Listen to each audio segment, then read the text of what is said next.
We are live. Now we're actually live. We are? Yeah.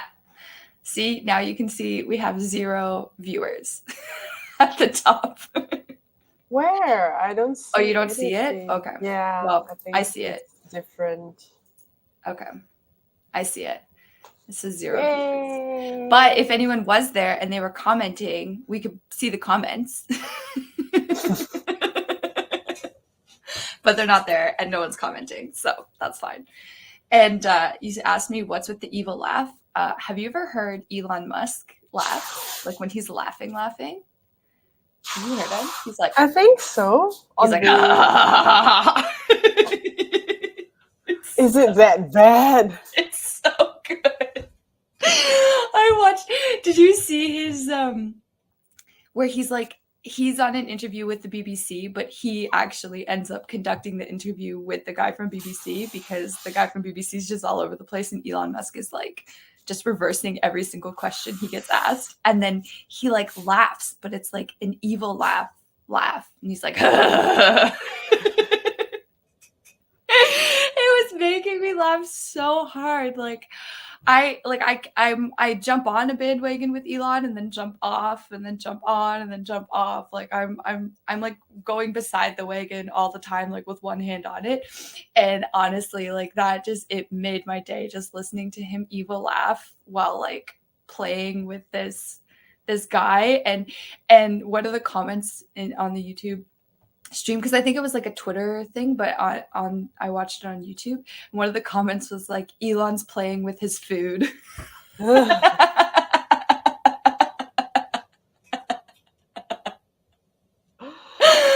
I was like, oh man, that is just so true. And the guy was getting so flustered. Like so flustered. He'd be like, we're not talking about that anymore. Like, okay, we just won't talk about that. And it's like, you're an interviewer. Like, how, like, what? I don't know. I've been listening to other interviews too, where like the interviewer who's supposed to be asking questions, instead of asking questions, they say, okay, talk about this. They're commanding the person. Talk about this. Start with this. Intro this. And you're like, what the hell? Like, you should be leading with a question that allows them to do that. You shouldn't be telling them what to talk about. That's just a meeting. Like I just stop those interviews. I just don't even watch them. I'm like, this is horrible. I'm not watching this. So I mean, it kind of goes into like Elon playing with his food, these interviewers like being not so good, you know, and it's all kind of relates to our topic, which is like business is a game, which is something you wrote on LinkedIn. And I had a good laugh about it because I was thinking, it's like, that's so true, but I'd never put it into those words. So what made you write that? Isn't it weird to be asking me questions? It's not though, but I did it like I never asked you that on LinkedIn. I just like jumped in with my 2 cents on LinkedIn. It's like, yeah, it totally is a game, blah, blah, blah. But I'm curious, like, what actually made you write that? I guess a lot of the times it is just me thinking of how I can communicate business in a sense. Because to everyone, business and like entrepreneurship, it's like the same thing. But to me, it's not. Right? You don't have to be an entrepreneur to have a business. You can be a freelancer and also have a business. Right? So business is the game itself. Entrepreneurship is the mindset that you have, and entrepreneur is the person who is playing that game. To me, that is what it was. And yeah, I guess that's why I kind of referred to business being a game, because the objective to not lose the game is to have a profit that's higher than your expenses. Like that's the only game that you have to play. And that's it. Right? Super easy, just profits higher than expenses. That's funny because now I'm picturing like a Monopoly board.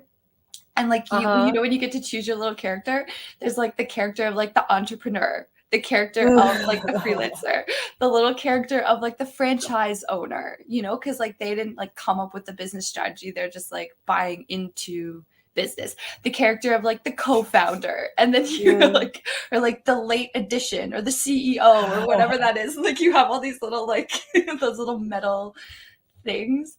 I always wanted to be the boot. I always wanted to be the boot. I just love combat boots. Like I love combat boots, and it was like kind of like a combat boot, and like the shoelaces were like kind of undone. I just like loved the boot. Oh my god, it's probably been like 2 decades since I last touched a Monopoly Same. board. Same. So I'm like, boot, there's a boot. There's a boot. There's a boot. There's like an iron. There's a boot and iron. I never wanted to be the iron. I was like, screw your wrinkly clothes. Get that. There's like a car. I think there's a little car. I always got really like aggressive playing Monopoly. Like I'm not a very good board game person at all. And the one board game that I would sit down and play was Monopoly, just because it had money.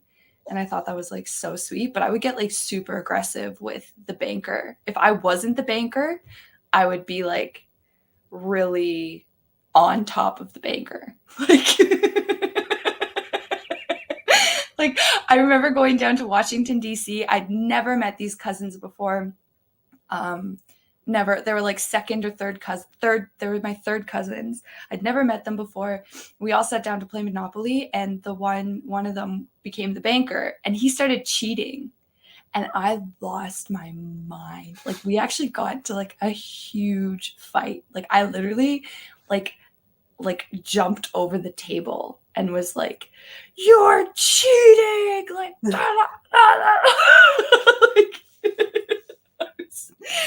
I was livid.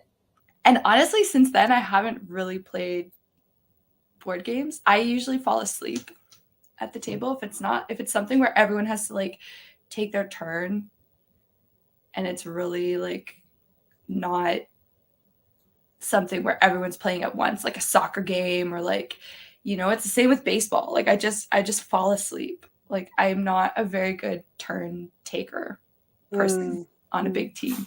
I guess it also depends on the game. Like Monopoly is really long. It's a really long game. It's like what, minimum an hour? Oh my god. Yeah, that's true. I usually play for like, it would be like hours. Yeah. Yeah, and it kind of depends. But I think it's really interesting. Like, you know how Robert Kiyosaki, the author of Rich Dad Poor Dad, he uses Monopoly as a very good way to learn about investing, you know, in real estate. You learn about debt, you learn about taxes and all of that. Jail. Jail. Yeah, but it's really interesting. So what he did was he took the Monopoly game and he created his own version of a board game where you can learn how to manage your finances, you know, like unlearn all the other things that you have learned. Because the way that he uses money, the way that he got rich was that he was using other people's money. He doesn't use his own money. Yeah. Right? And that's the whole point of Monopoly, technically.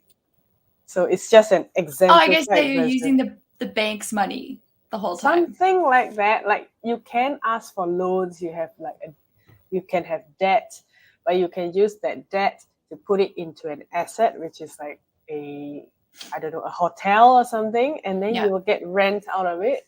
It is through the rent that you pay off your debt. Right. So it just keeps going and keep going and keep going. So technically, that's what Rich Dad Poor Dad is all about. Like that's the only thing that I learned from the entire book. Basically, don't use your own money. Keep borrowing money. That is good. That is not bad. Yeah, basically that's what I learned. So how he got rich is through real estate. That's it. And like the rental income. Yeah, rental income and like increasing in the value of that building or hotel, whatever it is. Yeah. So like capital gains. I guess that's how most of the richest people make their money. Yeah. I don't know. But to get debt, you have to qualify. And if you're playing the entrepreneur character, right, the little entrepreneur, you're not necessarily going to qualify because they're like, oh, for the past 5 years, you've been making, $0. yeah, like it's nothing. You know, you've got no steady income. We can't see any pay stubs, right? Like when I went in to go get a credit card a few years ago, because now I've been like playing this entrepreneurship character in the business game for like a bunch of years now, since like 2017, hardcore. But then before that, it was like that plus other jobs. And I remember going in to get a credit card because I was going to Spain, and I was like, oh, like I should have an emergency card, right? Like I had emergency funds, but I was like, oh, I should have an emergency card. No, the banks were like, what the hell are you talking about? Absolutely not. Like, goodbye. They didn't even like tell me I could go talk to this other department. They were just like, thank you, no thank you, goodbye now. And I was like, oh, like, and they didn't even try and like give me a predatory card, right? Like they weren't even like, oh, here's a 30% like zero, what? No, nothing. They were like, nothing. And I went to a few different banks. I was like, I'm even willing to do my banking here. And they were like, no, we don't want you. It's like, oh, cool. Thanks. I'll just, use all my cash, which was like in the long run good because then I didn't have like extra debt for that. Like my friend who went was basically living off her credit, and that's not great.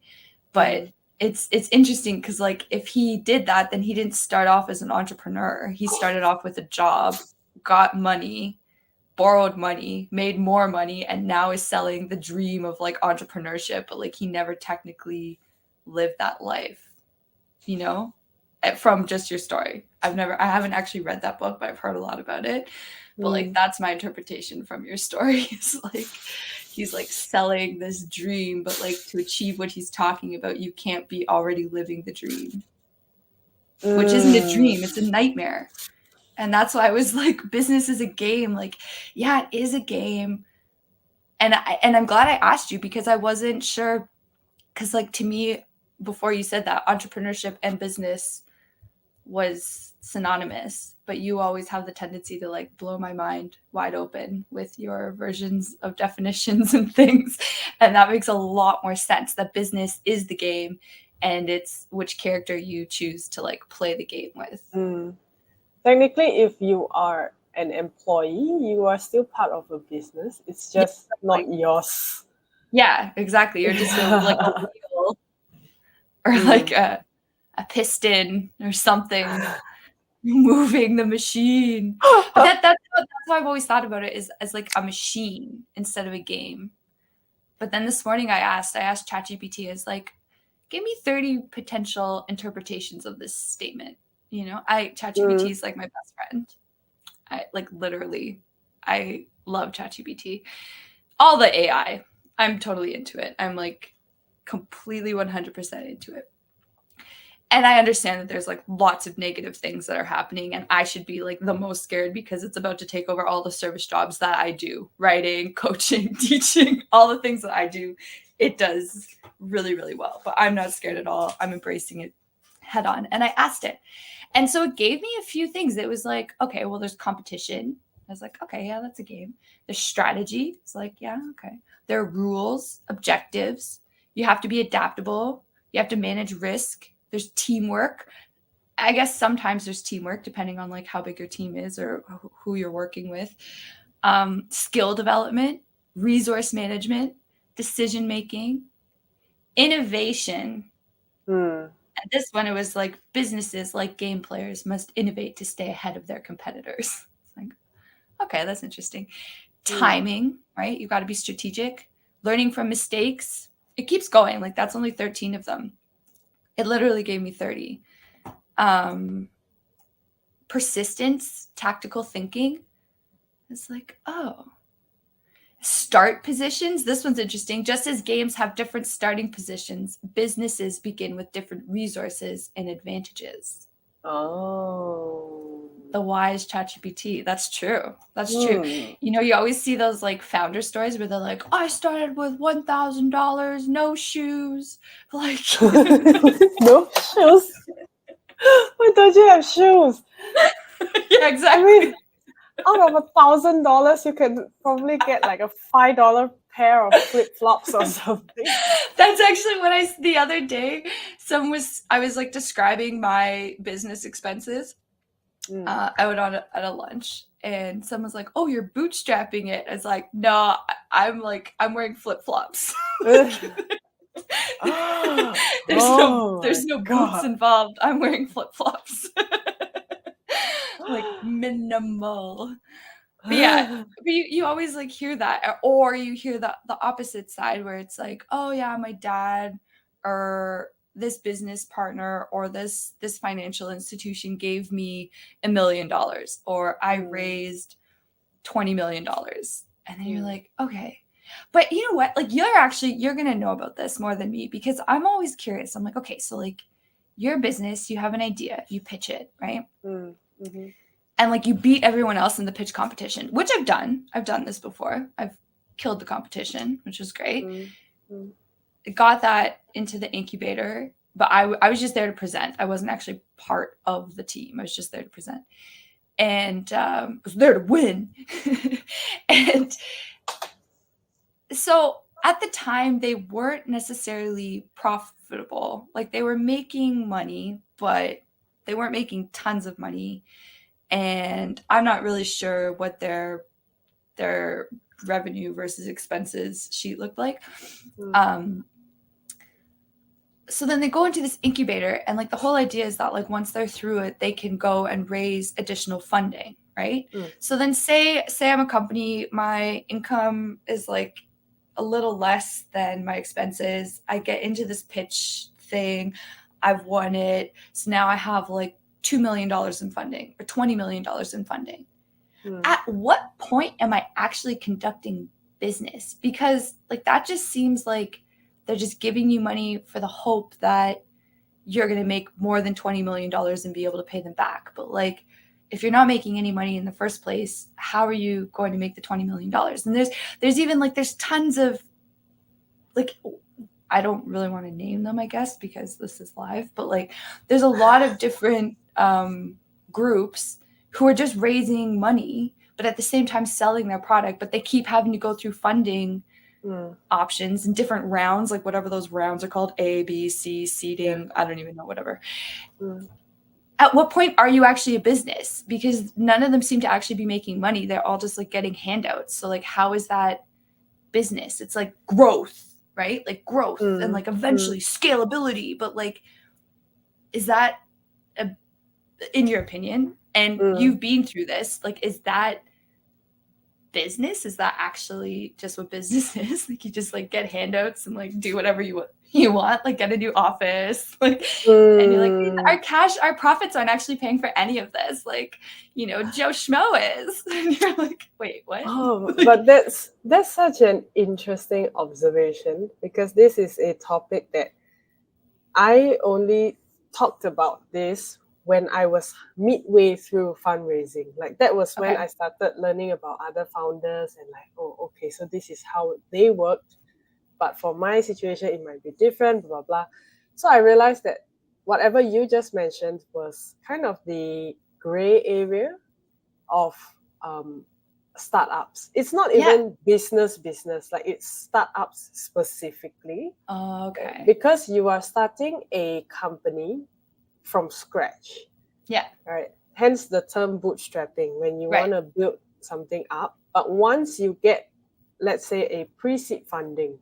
Right.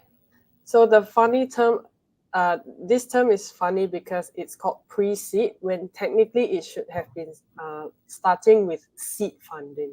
Yeah. So pre-seed funding is if you can get like a very small handout, but at a very expensive price. Right. So for me, I actually almost got a pre-seed funding. Okay. I almost got, like, if I don't remember wrongly, it was about 100K. Yeah. But it was so expensive because I had to give up about 35% of equity right at the start of the whole thing. Yeah. So can you imagine if I had to go for seed funding later and then Series A, B, C, I would be left with nothing. But I have so much to do still for this company. Right? So that was one of the reasons why I did not move forward with the funding. Um, but anyway, just coming back to whatever you just said, there are some ugly sides to startups. Yeah. Right?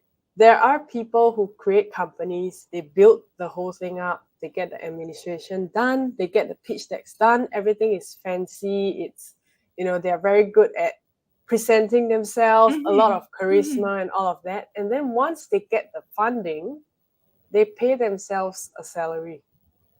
Yeah. So if, let's say, the funding is $1 million, I could pay myself $10,000 a month. Yeah. Right? Because investors are technically gambling on me. I'm not guaranteeing them anything, right? Yeah. We are not able to guarantee them. Like, it's against the law for us to even guarantee them in the first place. Yeah. So they just take advantage of that, and throughout the process, they just act like, oh, I'm trying. It's just that it didn't work. So I want to pivot, or I want to do this, I want to do that. So there are people who do that for a living. What's your living? I make startups. Yeah. I take people out of their money in a really fancy, polished way. Yeah. But the thing is that it is legal. Yeah, no, it totally is. That's why I'm like, so it is a very gray area. But at the end of the day, investors are the one who decide whether they want to invest or not. So I trust that they would do their own due diligence. Like, even for me, even though I was like, okay, I pride myself in being honest. I'm very transparent. Yeah. And I'm very prudent as well. Yeah. So that's one thing that made my fundraising like hell for me, because I'm very prudent. I don't like to overpromise and underdeliver. I like to do the opposite. Yeah. So, which doesn't work very well in pitches. Exactly. And that's the thing. It doesn't work very well. But even so, even though like I'm like the most honest person, let's say, in the whole wide world who's gonna do this, even I can't guarantee that it will work. Yeah. I hope that you would invest in me, but I can't guarantee that it will work. I can't guarantee that you will get like even $1 back or a penny back of what you invested in me. So I think that's the scary thing. But anyway, coming back, business is still a game, right? A startup is just a name of its own. It's just a fresh company. It's just a fresh business of its own. Yeah. But business is, on an overall level, it is still a game of who is going to wind up first. Yeah. But like if you're saying they're different, there's a lot of startups out there pretending that they are profitable businesses, like, and you're like, but you're not. Like, you have a banner going across your website that says you just scored 20 million, 40 million in funding. That means that you didn't have that in the bank and you had to go ask for it. And so now you've got these like hot shots coming in who are like partly running your business. They've taken some equity from you. So now they have a say. So now it's no longer just your baby. You're like, you've chopped your baby up in a bunch of different pieces and now you're sharing it with everybody. And they have the audacity to call themselves like a business that's like actually doing business. And you're like, but that's not what you're doing. And so if you're a startup, like we're both doing startups right now too, right? But like I'm flip-flopping it, you're bootstrapping it, right? Like it's it's interesting to think about that, because when you go and do your competitor analysis, when you go and look at, who's your competition, what strategies have they used, how can you kind of adapt some of those to like fit your niche or fit whatever it is that you're playing. There's a bit of, you're calling it a gray area, but it's almost like a cloak. Like it's like this shroud that like you have to like be able to like peek through and be like, okay, but like what's actually your business? Like what's actually going on inside there? Like, did you just get $20 million, a new office, hire 100 people, and your runway is now 6 months? Like, or you need to go get additional funding because now you're like, oh yeah, we're in business, like got a new office, and you're like, no, really, you should have invested that money into marketing or like into something to like gain customers to like give back a return. But instead, everyone gets like flashy offices, pay increases, like fancy new computers, Mm. like when really it's like, no, invest in security, invest in, you know, getting your name out there. Like what it's so weird. It's so weird. And like I mean for me, like I think like in my business, like coaching, it's not necessarily the same thing because like no one's just gonna like hand a coach $20 million at the beginning. Like Mm. maybe someone would do that to like the future now, you know, but the future's kind of, to me it seems like he's one of the guys who's actually you know a lot more about this than me, but like seems like he's actually, you know, he's had a long time, like a really long time to build this up slowly and surely. And now, yeah, sure, he's probably given lots of like endorsement deals or lots of, you know, partnership deals or whatever that is, and like money that way. But it doesn't sound like he went through like an incubator as like a coach. And Mm. like now he, you know, because that's not really a thing. Mm. um it's just it's interesting. It's really interesting because like I'm like it's just not, that's not true business. And like when I went to school, entrepreneur was like not an option. You couldn't be an entrepreneur. They were like, no, you're Mm. going to be in debtor's jail. That's literally what the guidance counselor told me. You will be in debtor's jail. And I didn't even know what that was. I was like, what's debtor's jail? Like it's basically like the Monopoly jail. Mm. So like Mhm. there's no free get out of jail pass. Like you're there.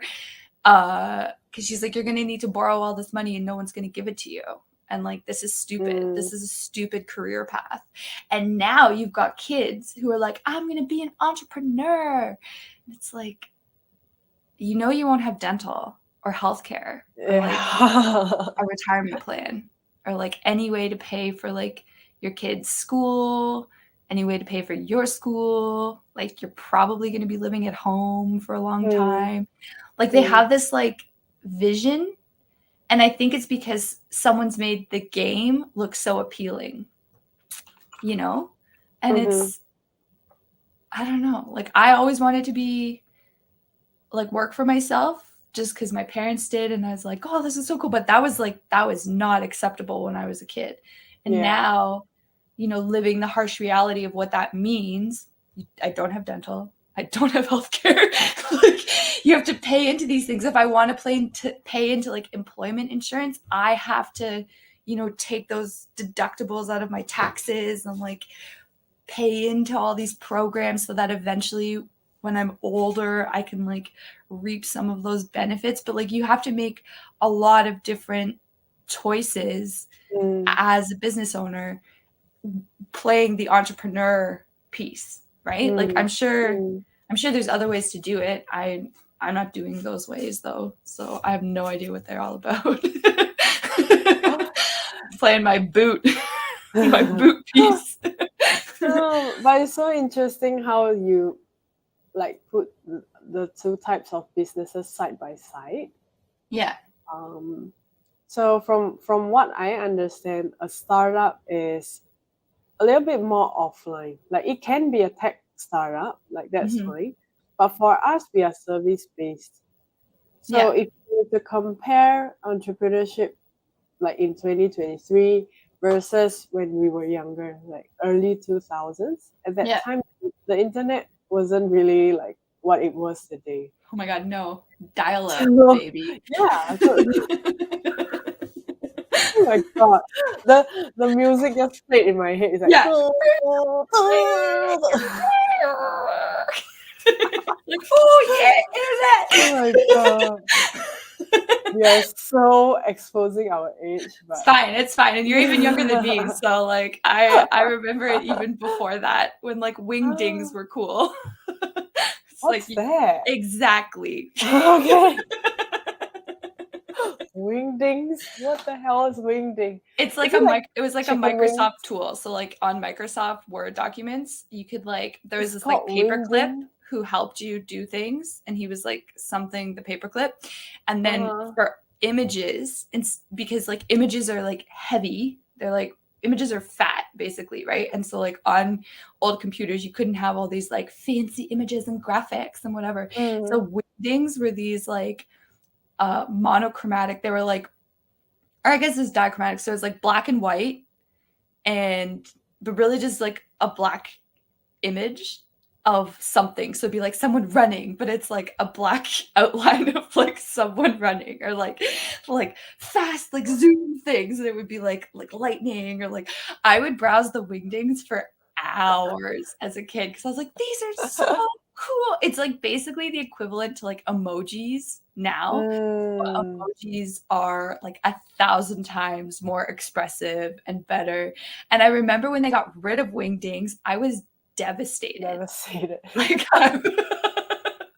it's like, how could they get rid of the best thing on computers, right? Like, wingdings are gone, and they were gone, and now they're like no one knows about them anymore. And Mm, it's a good time, but that was like more fun than browsing the internet because like internet was so slow, and it was like Yahoo, or mm. like super text heavy, and just everything took so long to do on the internet.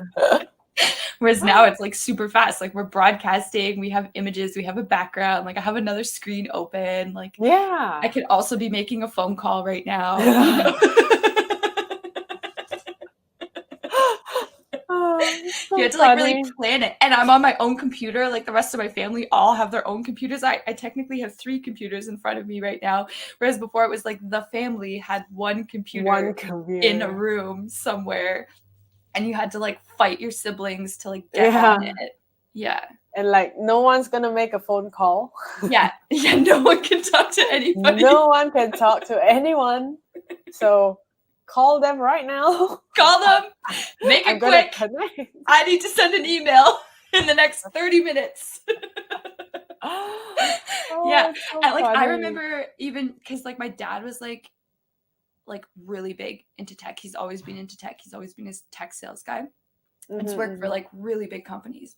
And so he's always had access to technology. So like at one point in my house, we actually had 4 computers because we had 3 laptops and like a desktop. And that was unheard of. Like no one in the school. mm-hmm. And I was like, we have so many computers. Like da, da, da.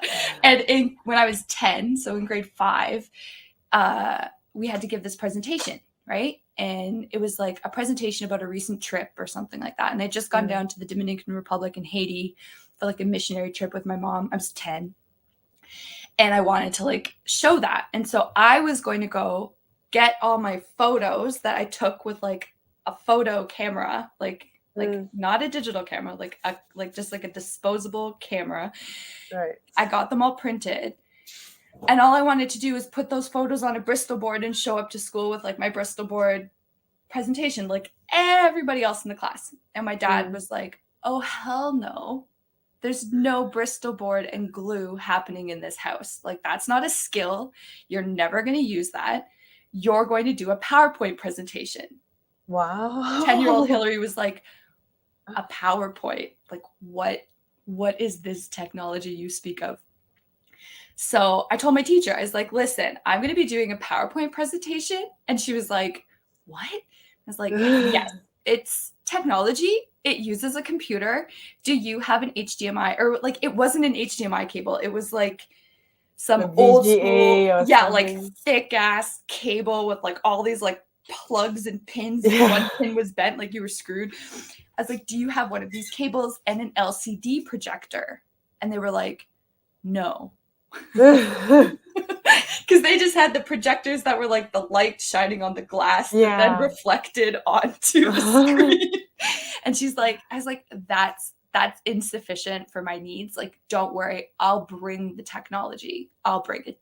And so my dad rented an LCD. Well, I guess he just took it from work. Got the thing. We like hooked it up the night before. Had the laptop. Like everyone, laptops were still like, like what is this magic device that like you can bring with you places? Like, oh my god. So we made like I make a PowerPoint, right? Mm-hmm, mm-hmm. Which was already like a feat at 10. And I show up to give my presentation, and my teacher has invited the board. Like, so like my principal's there, the librarian's there, a Oh few my other god. teachers were there, and then the board of trustees for like the Ontario District School Board and the Toronto District School Board and Ontario representatives were there. So there's like a panel of like all these adults, my classmates. I like turned down the lights. I'm like setting up all the cables. And then I have my like awesome PowerPoint presentation where like the thing was like I put the first image in like a silver dollar, like because you could do all those like those filters. So I had it on like silver tone, silver dollar. Like it was epic. It was epic. But it was the first time any of them had seen the tech. And like we're like, oh my God, like this is the future. And it's like, this is the future. Screw your Bristol boards. Like no one needs to be using glue anymore. Okay. Like we have PowerPoint. And now that's like people have like smart boards in their rooms. Like, you know, it's all digital. Like people are getting their homework. Like I used to have to fight my teachers to hand in a printed essay or like printed work. They're like, no, you need to work on your penmanship. I was like, are you kidding me? I need to work on Word and like learn how to use the computer. Like no one's going to be writing out their essays in a few years. And they're like, Hilary. It's like, no, my dad says I have to print my work and do it on the computer. And they're like, well, you can use spell check. And I was like, yeah.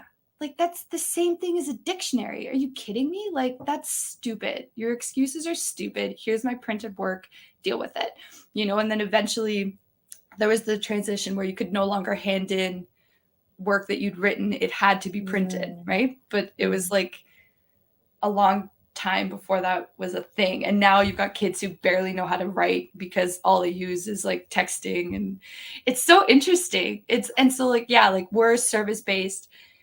Business is a game. Technology advances so fast, but like it's fascinating. Like I'm so happy that I was born before all of this became so like, what's that word? Ubiquitous. Like it's everywhere, and like like kids are like, wait, you were born before the iPad? It's like, yeah.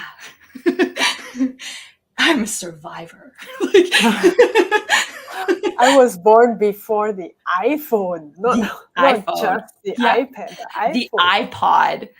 I remember seeing the first iPod, and I had like this like tiny MP3 player that I thought was like so cool because it no longer skipped. Like when I used my Discman, the CD would always like skip because I was so active. It would be like skipping, or I'd scratch the CD, whatever. And then I got this MP3 player that could hold like 112 songs. I was like, oh my God, 112 songs. Like, this is unreal. And it was so tiny, and I could like clip it to my belt. And I was like, oh, this is so cute. And it had this like little toggle to like skip songs, go forward and backwards. And I was like rocking that, but like you couldn't really see, like there was no like interface on it. It was like very small. And I remember my friend, he showed me his iPod. And it was like the first chunky like iPod, like the huge one with the scrolling wheel. Like you could see like the black and white display. And I was just like, whoa. Like, I wonder when I'll be able to get one of those. Because it could hold like 1,000 songs or like 500 songs or something. I did not get one for a very long time. Like years. I couldn't afford any of the Apple products for years. Like I was not an Apple user. It's only been in the last like 5 or since I got my first iPhone, which was like used. I got it like secondhand in 2019, and I still have it.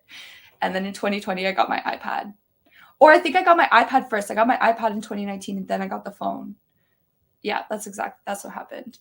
And I like take care of them so well because I'm like, oh my God, like I can't afford to replace these right now. And I rely on these so much for work. Like they are like essential business tools for me. Like I barely like taking my iPad out of the house. Like if I have to go somewhere, I like have like this like super intense case for it. I'm not like your typical Apple user who's like, oh yeah, I've had like 7 of these phones. I'm like, oh my God, no, like what? This is like my baby. Like, I don't even like handing it to people. I'm like, like, you're gonna drop it. You're gonna drop it. I'll hold it for you. Yeah, I do. I like hold it for them. I'm like, no, or I really don't let people touch it. Even on my iPad, I'm like, no, that's not your tool. Like, this is actually my business tool. It's insured. Like, this is on my taxes. Like, this is not a game center. But then you've got kids who, like, it is a game center. And so it's interesting that, like, these tech advancements, you know, they probably started as these startups that were just this idea, right? Like, even the Walkman, it was just like some guy working at Sony who was like on a plane who was like, oh, I wish I could listen to my music right now on this plane without carrying around my, like, we used to call them, what do we call them? Just those, like, the massive stereo system, boombox, yeah. Like, without carrying that around, you know? And then you have the Discman. And then Steve Jobs is like, oh, I can make this a lot better and, like, hold a lot more songs than one CD. So you don't have to be carrying around your CDs like a tool. Let me make the iPod, right? And, like, it's interesting. I had, like, the first Sony Ericsson that had a camera on the phone. Like, nobody had cameras on their phones. I had a camera on my phone. Everyone was like, why would you want a camera on your phone? It's like, what do you mean? It took, like, the shittiest pictures. It was like 200 megabytes of a picture. Like, it was like, oh, totally, like, but I was like, but I can get, like, your picture as your profile on my phone. And they were like, who cares? You know? So yeah, I guess, like, startups, it's like it's different, but, like, how do you become a business without being a startup? I don't know. That to me doesn't, I mean, as long as someone sees, like, you have some form of value in the market, technically you already are a business, right? I mean, it goes back to the definition earlier. Business is the thing that you're doing, the game that you're playing. You're just in a different role at that point of time. So I guess for startups, it's just a startup owner, you know, a founder who has an idea that apparently doesn't exist, or it exists in a different form. Right. And that's about it. So that's when you step into that role, and then you start, you know, trying to prove your idea that it works, that the people want it. So that's when you start having, like, people registering interest. So a lot of times when, especially at the start, you have an idea and that's all you have. You don't even have money to create the product yet, not even a prototype at that point of time. So it's all here. You have to write it down, you have to do all the research, and then you have to get people to tell you their problems, and then you're like, okay, so this is what the idea can do for them. And then you start telling those people, okay, I'm going to create something like this. Do you want it? Like, do you feel that it's going to help you? If yes, do you mind just, you know, registering your interest? So I have a list of people, let's say just 500 people. It's going to take you months to even get that 500 people. And then that's when you can go and raise funds. Like, you see, I have 500 people who are interested.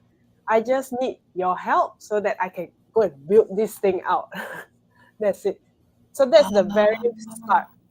So a lot of people, when they say bootstrap, it means that they already have the funds to build the product right from the start. So they don't have to, you know, have that list of people, have that interest. So there are pros and cons to both. I would say the richest people in the world, they just throw money to see what sticks. Like, can this startup eventually become this billion-dollar idea? You know, that's the rich people's game. That's what they like to do. So a lot of them, they reach a certain stage and then they're like, oh, I'm a venture capitalist. Basically, that's what they're doing. I'm just gonna I'm a professional gambler. Like, yeah, it's something like that, because the funds are so small, like in amounts, like 500,000, $1 million. When their net worth is like 100 million, I'm a billionaire. It's really nothing for them. Once I give you $1 million, I go to bed. When I wake up, I have 10 more million in my bank account. Like, that's amazing.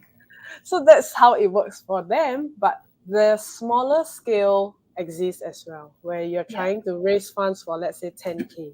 You can just go to a millionaire and ask for 10K. Yeah. Right? So many different scales, many different type of people out there. But yeah, the main difference is just that for entrepreneurs nowadays, including us, because we have the internet, we don't have a product to build. We can Yeah. simply share content, prove our expertise and our competency, show our results, testimonials, and then ask people, do you want it? That's it. So Yeah. we completely skip the entire part. Yeah. You don't even have to technically, you don't even have to register a company. You don't even have Yeah. to register a business. You can just Mhm. tell them to, oh, transfer you the funds, for payment. And you can just do up a PDF as an invoice. Yeah. Not legal. That's not something that I'm advocating. But that Well, it is depends which country you're in. It depends which country you're in. That is like really, in Canada, that's completely legal. Yeah. is it not taxable? Aren't you like No, evicting? you have to like everyone else has to file their taxes by April 15th, but because I'm self-employed, I have to file by June 15th, and like my Okay. business is me.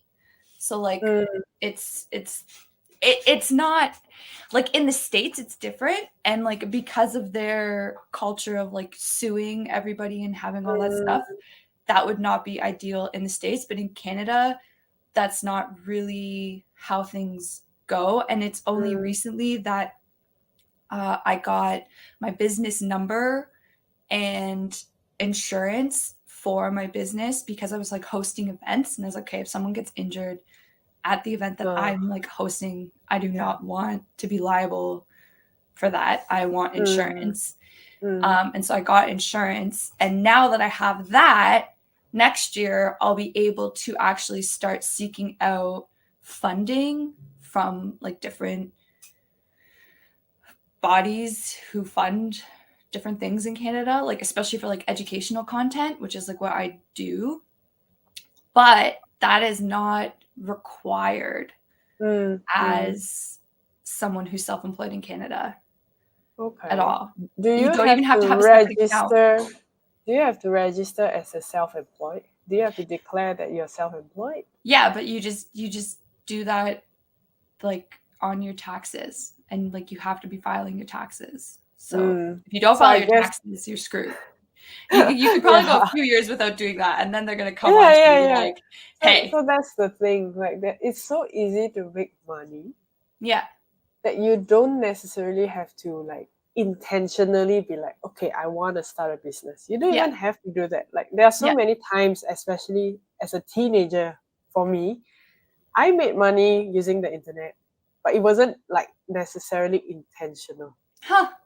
That's so you know. interesting."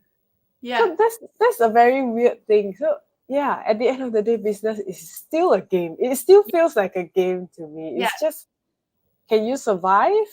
How big can you do this? yeah, You know, how much um profits are you able to get out of this? yeah. And don't even get me started on like branding and stuff like that. It's such a big thing, It if is. you It can really is. brand yourself, you're like evolving into like from a small game character, you can like evolve to a bigger character and then Yeah, a bigger character.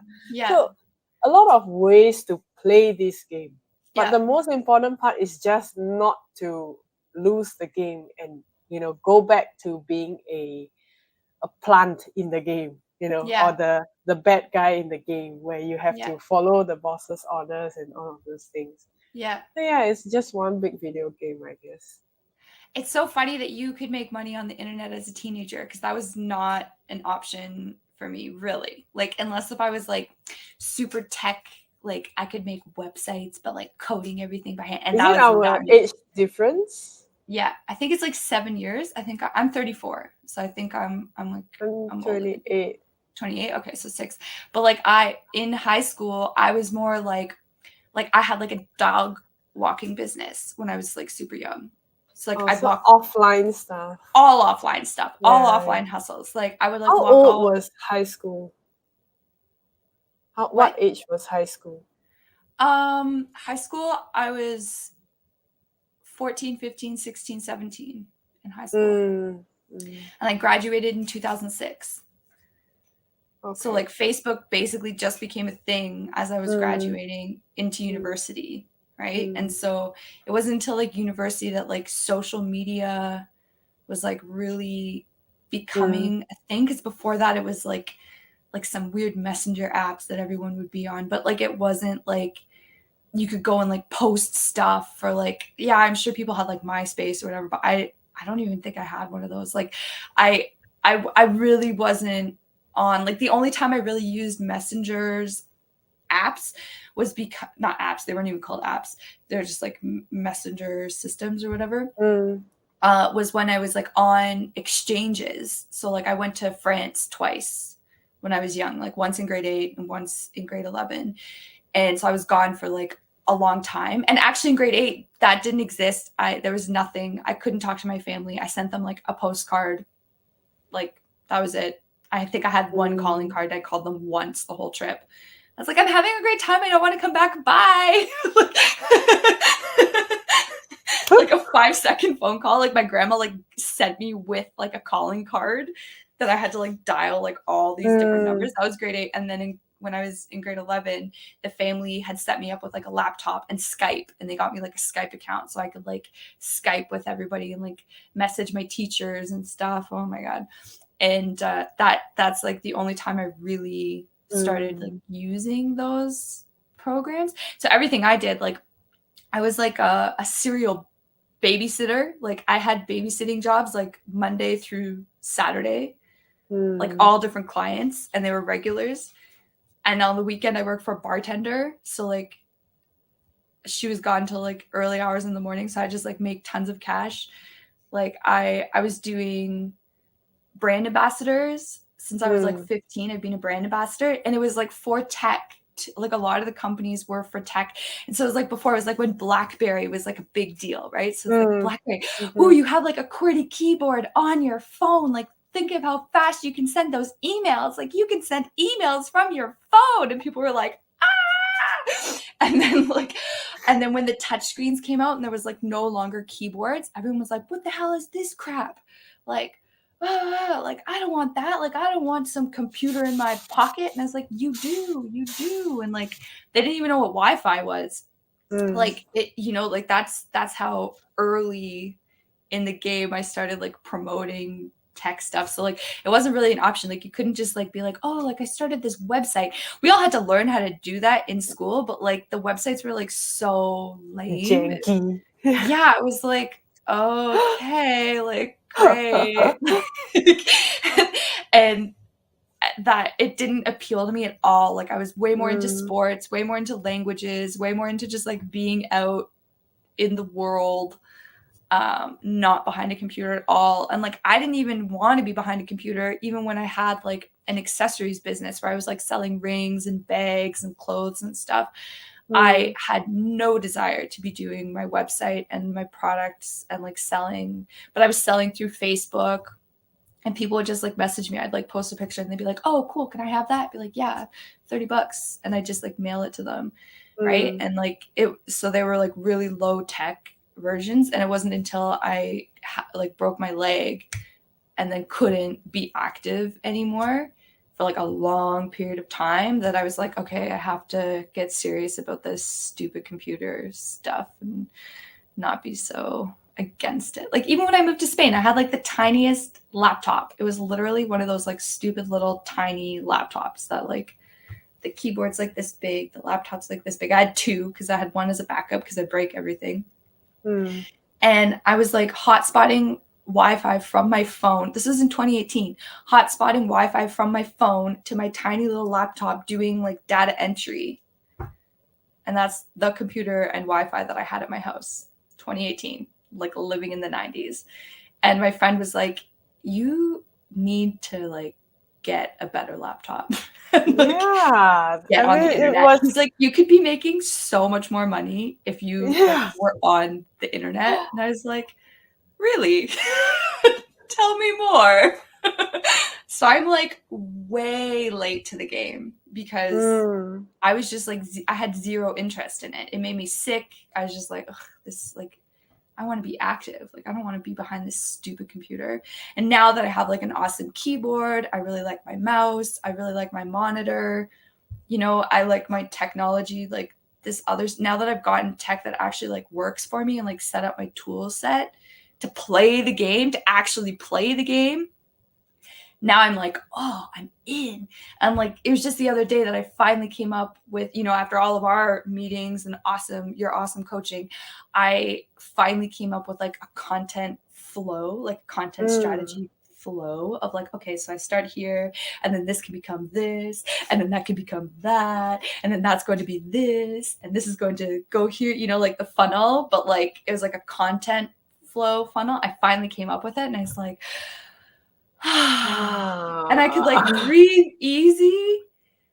And I was like, oh, I'm going to be able to like once this is launched, I'm actually going to be able to like take my iPad to a coffee shop and be one of those people sitting at the coffee shop actually doing work. Whereas before I'd be like sitting at the coffee shop, like, with my iPad, but I was like, not my iPad, like with a computer, but I was like studying or like doing something that wasn't like generating cash. Like I was like paying to be there, like, but like now I'll actually be able to go and be like, oh, cool. Like I can make this post or like do this thing or like update this thing. And like, but that because of this flow, that literally took me so long to create. And like, oh my God. Isn't it funny? It's like funny and sad. Like it kind of makes me want to cry. No, I think it's okay, like to be late, like better late than never. Yeah. Yeah. But it's also funny in a way, like so many people, they are so busy studying the rules of the game that they don't actually play the game. Yeah. Yeah. That's how I see it. So I feel like coaching, consulting, whatever you want to call it, that attention, that banter in a way, the back and forth, that is like game changing. Totally. If you're not able to do it on your own, there is a reason why. You're probably too busy studying the rules, or you're too busy studying your competitors, but in actual fact you are not even competitors. Yeah. Like if you look at Monopoly, do you even have a competitor? Technically no, you're all going the same direction. Yeah. But we always have that mindset that, oh, I am doing business, I'm doing like coaching in business, right? So if I see somebody else who is also like a business coach, oh shit, must be my competitor. Oh no, I have another competitor. Like, oh no, it's so saturated, but it couldn't be further from the truth. Yeah. Like even for yourself, it's like, oh, I'm a communication coach. No, you're not. Like you're not just a communication coach. Yeah. There are 1,000,001 communication coaches out there, but all of you have different backgrounds. Yeah. All of you teach in different ways. You have different strategies and frameworks. So do you even have a competitor? Technically, no. Yeah. It's interesting. That's how I see it. Yeah, it's super interesting. Like now that like not everyone has to go through the same channels, like you really get a lot of opportunities. And that's, I think a lot of people, that can be super overwhelming. And I know for me, that was like really overwhelming because I was like, okay, but like, what do I actually want to do? What do I care about? What's going to get me out of bed? Like, what is driving me here? And now understanding those things and even having time to start going back to the gym. And I'm not just talking about any gym because like, I don't want to just be like running or like, I don't know, like those gyms that it's just like a line of treadmills. I'm like, fuck off. Like, no, I'm not interested in this at all. I want to punch things. Like, so I finally going back to the gym, the boxing gym, that gives me so much more clarity when I'm on the computer. Cause like cause before I felt like I don't have time to take care of my body that way. I need to be here. I need to be doing all of these things, whatever these things are, to like advance me in this game, and like totally just like burning out to the point where I was like basically just in tears. Cause I was just like so beyond myself. I was like, I don't even know what I'm really doing anymore. And then it was like through through your coaching and through just like super refining things and like making sure that I had the right tools, that now I came up with that content strategy and I was like, hey, I've got to get to the gym. Like I have 30 minutes to do this. I don't have all the time in the day. I have 30 minutes to come up with this and see if this is going to work. And then I tested it. It worked. And I was like, you know what? I'm going to run with this for the next month or two or whatever and see how this goes because this is awesome. And now I'm going to go punch things, and like having that time limit to play with, I think is really helpful. Like, I think that really helps me. And then like adding that active part where like I am being physically active, like I need that. I'm not a computer nerd. Like I'm not like when people are like, oh, and they're like all finicky and stuff with the computer. I'm like, oh my God, I would rather be doing anything else. Like, no, thank you. And so now that these tools are available, and I'm not talking about like all no-code tools, but like just like some of these tools are available to do a lot of the heavy lifting, and then I can just like show up and attach some of these things together and like be live on YouTube or be using ChatGPT or whatever that is. Like that, those tools, I think like if you're not using things like that, you're playing a different game now. Like you need to be plugged in a different way, and now it's possible to do that. So like that friction that I was like feeling against technology when it was like dial up, super long, super boring, super time consuming, we only had wingdings, and now having like all of these different options and finding what my set is, it's like finding your uniform basically so that you can level up your character, right? And like now I feel like, okay, like I've got my uniform, my brand is awesome, like I'm like so proud of this, like I have these testimonials, like people are actually like interested in this, like cool, great, like what are we doing? This is what we're doing, like let's go, and then I feel a lot more capable and clear, totally clear, right? And it's like, okay, like I've got the rules, as much of the rule book as I'm like willing to read right now. I've got it. I'm not stuck in that mode of like, oh, I need to learn more, I need to whatever. I have my strategy. I've been adaptable. Like I've been pivoting. But now I have a direction. And so I no longer need to just be pivoting and constantly going in like a circle.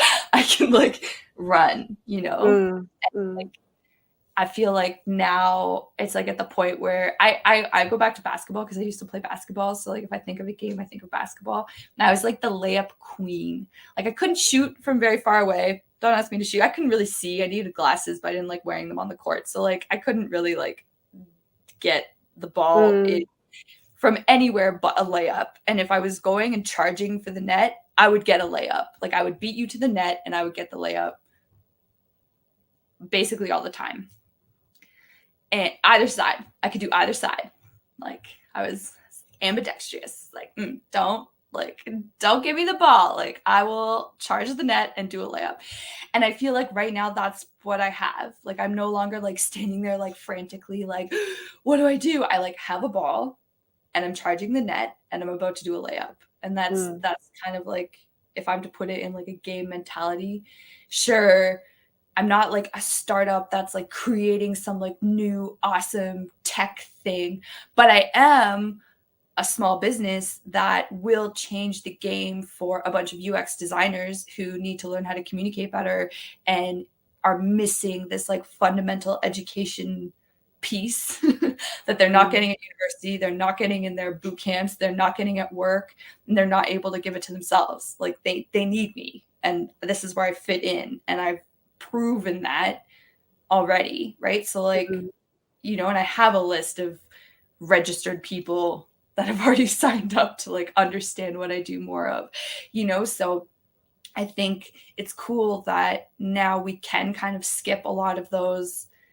other pieces and then maybe become something else in the future. Maybe it does become a place, right? Like it's like, okay, yeah, it's not just me on my computer. It's like a physical location that people can come to and people can travel to the world and like be here and get trained and whatever that is. But that's like the future, and that doesn't have to be the starting idea. You know what I mean? And so like that's really interesting because like when I was thinking as a kid as an entrepreneur, I never thought, it was never like really tech-based stuff. Like it would be like, oh, I want to be like a fashion designer. Like, oh, I want to like sell things for horses, or like, oh, I want to like it was like, oh, I want to have like a babysitter club, or like, oh, like like it wasn't tech-based. So now that it is using tech, but it's still not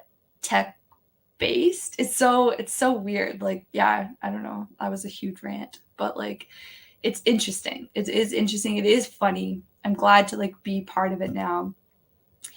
And like playing something, But I've always been like the person who like shares the new tech, but then doesn't necessarily use it or adopt it myself. But I'm like, hey, did you know about this thing? And even now, like I feel like I'm pushing AI to a bunch of people who I thought would already be using this AI, who they're all like, I don't know, it seems a little iffy. Like, I don't know, like it might take my job. And I'm like, if you're that scared of it, you should probably learn how to use it, because like what the hell? Like that's so weird. And then the last two people who I showed AI to, who are like not tech at all. Like one's a total maker. He like makes things and they're beautiful and it's like crazy clothing or whatever. Like he's a great photographer, but like not about the computer. Like he does everything from his iPad. Like he does not own a computer. And then the other one also does not own a computer, and he does ministry. So like he's just going out and talking to people all the time. I showed them each separately different AI tools. And one of them, so the first guy who has his iPad, he was like, what? It needs my phone number for me to sign up for this. Ugh, like no. And I was like, just do it. And I'm going to show you why. And then I showed him, I was like, look, like you can get your SEO descriptions. You can get it to start writing articles for you that you just have to edit. By the end of it, he was like, what? Can I give this like access to my website and it can just do things for me? So like he didn't want to give his phone number at first, but by the end, he wanted to give it all of his logins so that it can... I was laughing so hard. It's like, oh my God, yeah. And he was just like, wow, this is amazing. And then the other guy, we were writing something and it was like very descriptive, right? It was like so descriptive. And I was like, you know what? Let's just run this through. Like, let's take this description, let's run it through ChatGPT and just see how it would make it more catchy or more of a hook or more like a pitch. Evangelical, actually. I literally put in the word evangelical. Make this more evangelical. Put it in. It came out with like an awesome evangelical hook. And I was like, boom. So we stick that in. And he was like, this is amazing. We then were able to translate it into 4 different languages, literally at the click of a button, right? And then we printed it as a PDF, and he sent it out to a few people just like on his WhatsApp or whatever. 8 people got back to him within the hour saying, wow, that's amazing. I'm so excited for you. We're going to give you funding. We're so excited about this project. And he was just like, whoa! Like he was so excited. And it was just like those tiny little tweaks, using those tools to play the game better. It's like, look, like everyone else is using these. Like just use these because you need them. It's going to save you time and a lot of frustration. Like just start using these things. And they're both sold, like totally 100% sold on it. And so and then I talked to like people who are in tech, who are creating designs, who are supposed to be like super savvy, and they're totally against those tools. And I think I don't know. You're one of them though. Like you don't like Canva, right? Like you're like, I'm a designer, I don't like Canva. It's like, girl, Canva is fucking awesome. No, the reason why I don't like Canva is just the materials in there. It's to me, it's not there for me to want to use it. But I understand the appeal and the usability. Like it's great. The functions are great. It's just the the graphics that's inside, like it's limited by Canva people who create them and upload them onto Canva. But you can take your Figma designs, put them into like a But brand that's hub the on thing. Canva, and then But that's have the it all thing. going. I am already on Figma. Why would I want to go over to Canva again? Like from Because design software to design software, it just doesn't make sense for me. yeah, I don't know. Like I was exporting stuff from Figma to Canva just because I was like, okay, I just need this tiny thing. And then it was like making copies of stuff or making whatever. And then to export it, like it just, yeah, I get it. But at the same time, like it's so like the translation tool, the AI tool, the fact that you can add like you can embed your HTML videos in there. Like Figma isn't great for like videos. Like you can add videos and stuff to Canva and then embed it as an HTML on your site. That's like super lightweight. It's super awesome. It changes as you upload and change the videos. So like it's automatic. I was shocked. Like me and the one guy got 3 weeks worth of work finished. We started at 9:30, we ended at 6:30. We were on there all day, but we got so much done because I didn't have to fiddle around with frame sizes. I didn't have to duplicate things. I could just like go in, they have like the brand hub. I was just shuffling the image colors until he liked something.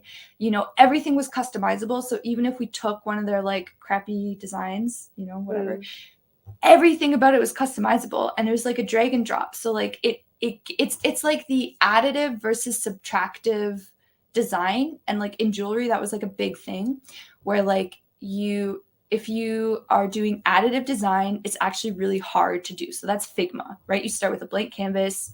Yeah, sure, you can go on and like get all the different Figma files and stuff from people and copy them, but like it's a blank design, and so you're adding. So you actually have to have the idea and you have to add something to this canvas, right? And then you have subtractive design where like you have something and all you have to do is take away until you have the thing that you're looking for, like Michelangelo or like whatever, when like carving from a rock. That's subtractive versus a blank canvas. That's additive.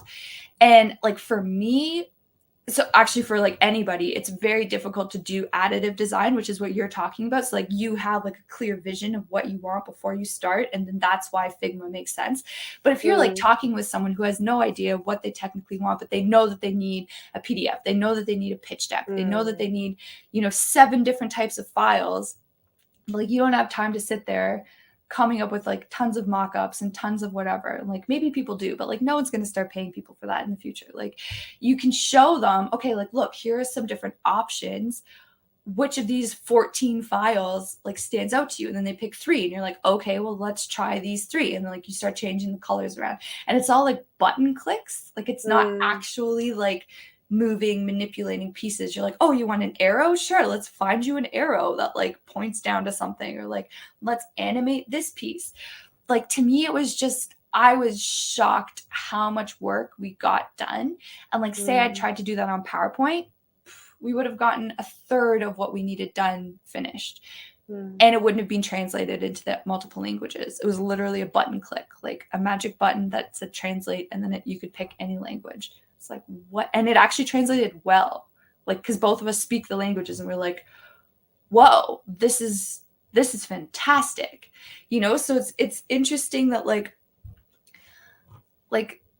some of the, and even with like the UX stuff, like some of the UX designers are like, no, I would never use AI to like help me. And I'm like, but it can help you. Like it gives you a framework. Like you can like be like, okay, I'm on this new call with someone. What are the top 12 things that I should make sure that I mention on this call with like a new client? And then you just ask it, and then it tells you, and then you have your framework, and then you can use that as like a framework for your next call and like add to it. And then that starts becoming something that then that's your PDF that you can like send to people out after a call and be like, okay, did we cover all this stuff? Like if we didn't, can you fill this in for me, please? It's like, and instead of you having to spend like 2 hours of your company's money creating a framework, like people aren't going to pay for that in the future. They're going to be like, why did this take you so long? Like, how come this didn't take you 5 seconds? Why can't you have multiple clients? I feel like that goes back to the topic that we were talking about like a few weeks earlier. Like the difference between entrepreneurs and, I mean, for lack of a better word, the difference between entrepreneurs and employees, Yeah. right? We are more of problem solvers. Like we Yeah. don't care how it gets done. We Yeah. just want it done quick and in the Yeah. best way possible. But for them, it's like, oh, but I want to be the one who is responsible for it. I want to be the one who is like coming up with this formula, this framework, and I want to do this, do this, do that, do that. Like all they care about is how I can make myself look good. They Yeah. don't look at the even bigger picture, which is you have to bring in the results for your company and you will look good. Like Yeah. automatically. You don't have to think of how can I like get the attention of Yeah. the senior or the director or whatever. Like if you're good enough, they will look at you. If you're not, they won't. Like Yeah, you'll that's be it. fired. Like, look at all the Exactly. layoffs right now. It's like the Mm-hmm. people who are thinking as hourly employees, like, oh, it's okay if this takes me 8 hours because that's a whole day's worth of work. Like, that Mm, is not how employers are thinking about you. They're like, why did this take you 8 hours? That's a whole day's worth of work. like, exactly. there are tools out there. Like, we would much rather pay, $1 a day for this tool that you could use to speed up this Mm, work that you're doing mm, to mm, mm, to create value for us instead of just draining the company. And like people don't think like that, and especially with like these startups, they're all working for different startups, right, who have their seed funding or their $20 million of funding, and it's like, okay, but like look at all the salaries. How much runway do you actually have? Like how long do you think you can actually maintain this status quo of just like showing up, doing your work, and leaving? Like you actually need to mm, start bringing in a return on this investment, because that investment's going to run out at some point. And like if no one's bringing in revenue, you're all screwed. Like, and it's just like, it's so interesting because like I've never thought, like even when I am just like an employee, I'm always like pushing the boundaries and like trying to make things faster and better, you know teaching other people how to do it, but then like getting in so much trouble a lot of the time because mm. I'm like going too fast, and like there's like committees and like other people involved, and I'm just like plowing ahead and like launching things, and they're like, whoa, Hilary, relax. Like you need to like talk to all of these other people. I'm like, okay, well, get them on the phone, let's go. Like what are we waiting for? Like and which is why I like now work for myself and work with Mm, other people who think that way also. mhm, But I've never had that mentality of just like, okay, show up. And I was talking to my friend, she's a lawyer. And at one point I was like, I think I'm going to go to law school. Like, I think I'm going to like become a lawyer. I love arguing with people and I love winning things and like uh-huh. presenting. Like, I'm great at these things. I think I'd be a great lawyer. And she goes, Hilary, you would hate it. And I was like, what? Like, why? Like, she'd been a lawyer for a few years. And she's like, we charge by the hour and we're not told to go quickly. Like, they don't even charge by the hour. They charge by like 15-minute increments, and they're not supposed to go fast. It's like, Mm, what the hell do you mean you're not supposed to go fast? You have all of these different cases. Like, all of these different people need your help.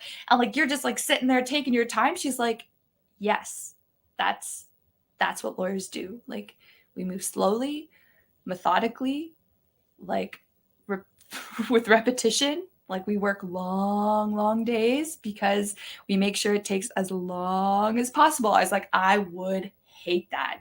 I would hate mm, that because I'd be trying to like expedite everything, and that is like the opposite of the law firm business model.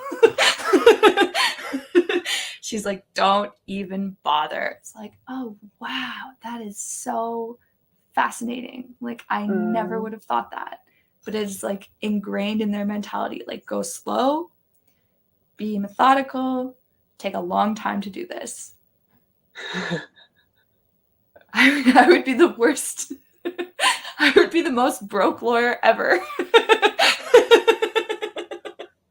Ah, I can't. So like that's like a totally different game, right? And I guess that's part of it is like you have to understand the rules of the model that you're playing.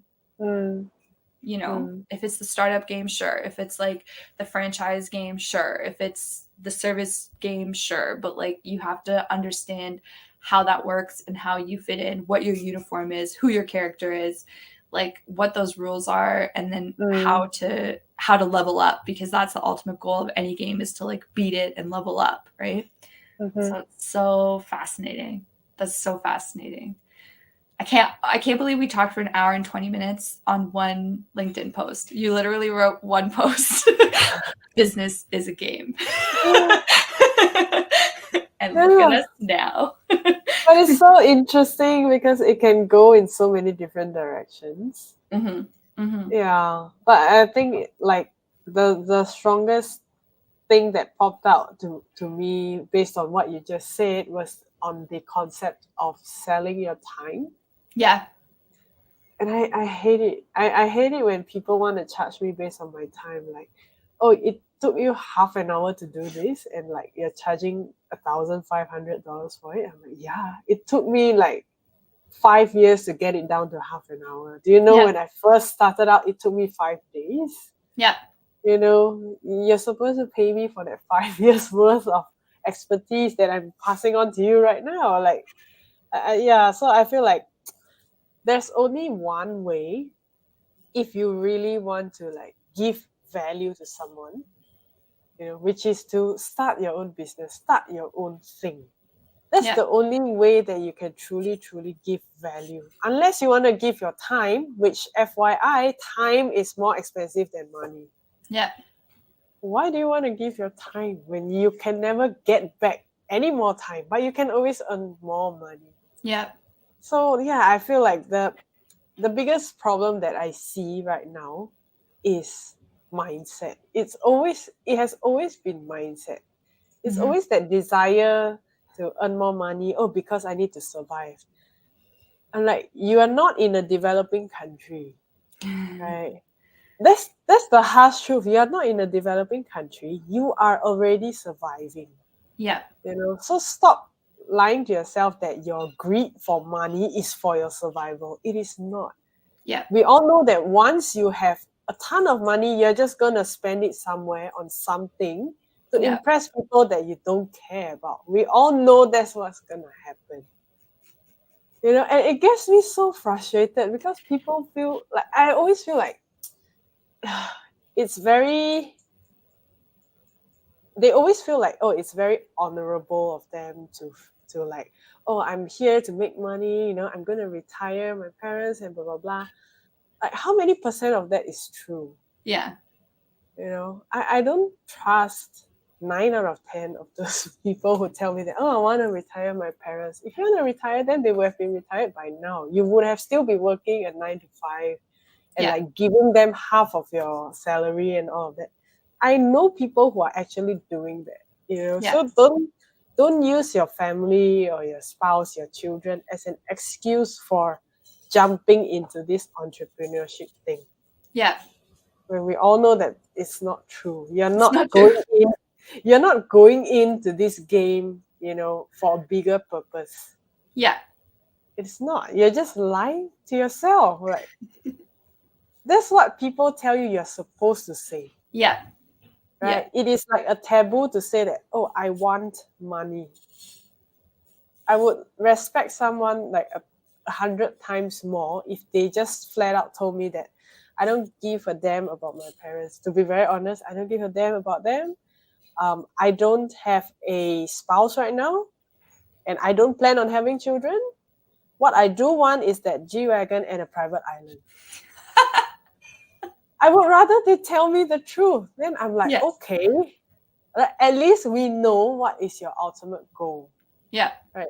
But once you lie to yourself, like, that is your honorable goal, but that's not the truth, that's when people start jumping around from strategy to strategy, and then they do different things all together, and shiny object syndrome and all of that. That's when it kicks in, because you have been lying to yourself in the first place. Yeah. That's why you can't seem to stay in that spot. When things get tough, you want to get out. Yeah. But yet you don't want to get out and go back into your job, because that is now beneath you. Like, it's a whole topic. It's such a big thing for me because I see it every single day. Yeah. And it frustrates me so much. And every single time I want to just tell them, like, you go screw yourself. Like, stop with all the lies. But I can't do that, So On your this sales call, you're like, just shut up. there was a sales call that was something like that. You remember the time I told you that I had a call with someone and I canceled the whole thing? Like, I told Yeah. them that I couldn't do it for you. Yeah. That was one of those cases where I was like, I can smell your bullshit from a mile away. I don't trust Yeah. a single thing that you're saying. Yeah. And don't tell me it's for your parents and for your kids and blah, blah, blah. No. So what have you been doing so far? Nothing. How am I supposed to believe that you want to Yeah. do this for your parents and for your kids? Yeah. Right? So that's such a big deal, I feel. That's why 99% of people don't make the money that they want. Yeah. Yeah. Because they're That's just all there is. bullshitting. Exactly. They're just bullshitting and they're not even as good as they think they are. Yeah. It's delusion. It's like delusional. They've created this like Mhm. alternative world that they live in their mind. Okay, I do have a question for you. Yeah. Say you have a UX designer, a senior UX designer as your client. Okay, so you are the communication coach, or you could also be like mindset coach or presentation coach, like all the things that you do for them. But what if you come to a standstill where you realize that their technical skills was shit in the first place? Mm. What would you do in that case? Like their technical skills as a UX designer are just like Yeah. bad. Oh, Mm-hmm. well, I think like technical stuff you can work on, so I'd recommend like work, like I'd say to them, like, this actually isn't that great.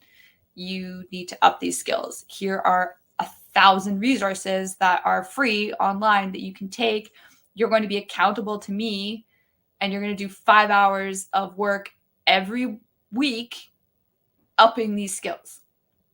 And Mm-hmm. here's how you're going to communicate about that, because you need to tell people why you're not so great right now and how you're improving and how you're taking that initiative to improve yourself. And if they were like, no, be like, well, so your goal isn't to advance your career? Like, so you don't want that higher paycheck? You don't want the No, recognition? I Because, guess like, the problem is more of a ego thing. oh, yeah, but I find with a lot of UX designers, they don't, like, they're used to putting, not all of them, but a lot of them are used to putting their ego aside, because a lot of the time they're testing with users and they're testing all this stuff, and it can't be their opinion. Like, they're actually talking on behalf of other people. You know what I mean? Like, it's not necessarily them. A lot of them, that's not to say that they don't have ego at all, because they do. And like behind the scenes, they'll be like, oh, that was so frustrating, or that was whatever, like my designs are so much better, like what the heck's going on here? And so that's when like you can check out their case studies and be like, okay, present me a case study. What did you do here? And then you can see, like, are they using like, we did this? Like, there's a lot of people online who are sharing their work, but it's with I know who you're talking about. We did this. We did. And you're like, what the hell did you do? What idea did you come up with? Like, what is your actual contribution other than creating this awesome looking presentation? What did you actually do? Because if you're talking to business analysts to get the insights, if you're dealing with graphic designers to get your illustrations or whatever, your graphics, if you're dealing with a web dev to actually build it, what the hell did you do? And so there's this like illusion, and so people love it. People eat it up. They're like, yeah, whoa, great. But I think like with that, you just have to ask them for a case study. And most of my clients, we have enough time, and like they'll present a case study, or they'll present something because they're going for an interview, or they're prepping for their portfolio, or they want to like level up by getting a similar job elsewhere. So they need to like be good at presenting these things. And even in my case study group, when the designers present, they're ruthless with each other. Like they're actually, that's not true. They're ruthless with designs that are faceless. So if I'm presenting someone else's work, they are cutthroat. They're like, that's off. They should have done this. They should have done this. And one time by accident, it was totally by accident, I started presenting a tab that was wrong. It was like actually someone's work and they were on the call, but I didn't know that I'd chosen the wrong tab. Okay. So I started presenting this just as I would with the other case studies, and people were like ripping it apart, like literally ripping it apart. And then one of the comments came up and he's like, "Oh my gosh, this is my work. Like, thank you so much." I was like, "Wait, like this is your work that we're looking at right now that I'm presenting?" And he was like, "Yeah." And I was like, "Wait, so like this is your case study?" And he's like, "Yeah." It's like, oh my God.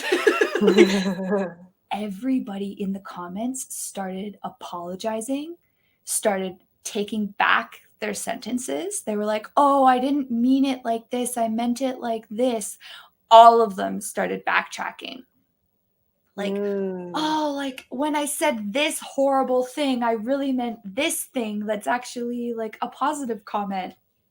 I thought it was so funny. I thought it was so funny because I was like, I was being real the whole time. Like, I was just like, I don't know, whatever. This is a case study. Like, I would have done this differently. This doesn't really make sense. Da, da, da. Like, not like ripping it apart, like, you know, being in total asshole. Probably like, if it's you and me, we'll just be like, "Hilary, that sucks." Yeah, just like, I don't like this, like, and this is why. Like, this is too long. This doesn't make sense. It doesn't connect. Why? What is this space here for? Like, what's this button going to? Is this accessible? Like, those are my comments. But then some people were like being nasty, right? Because like, oh, we don't know who it is.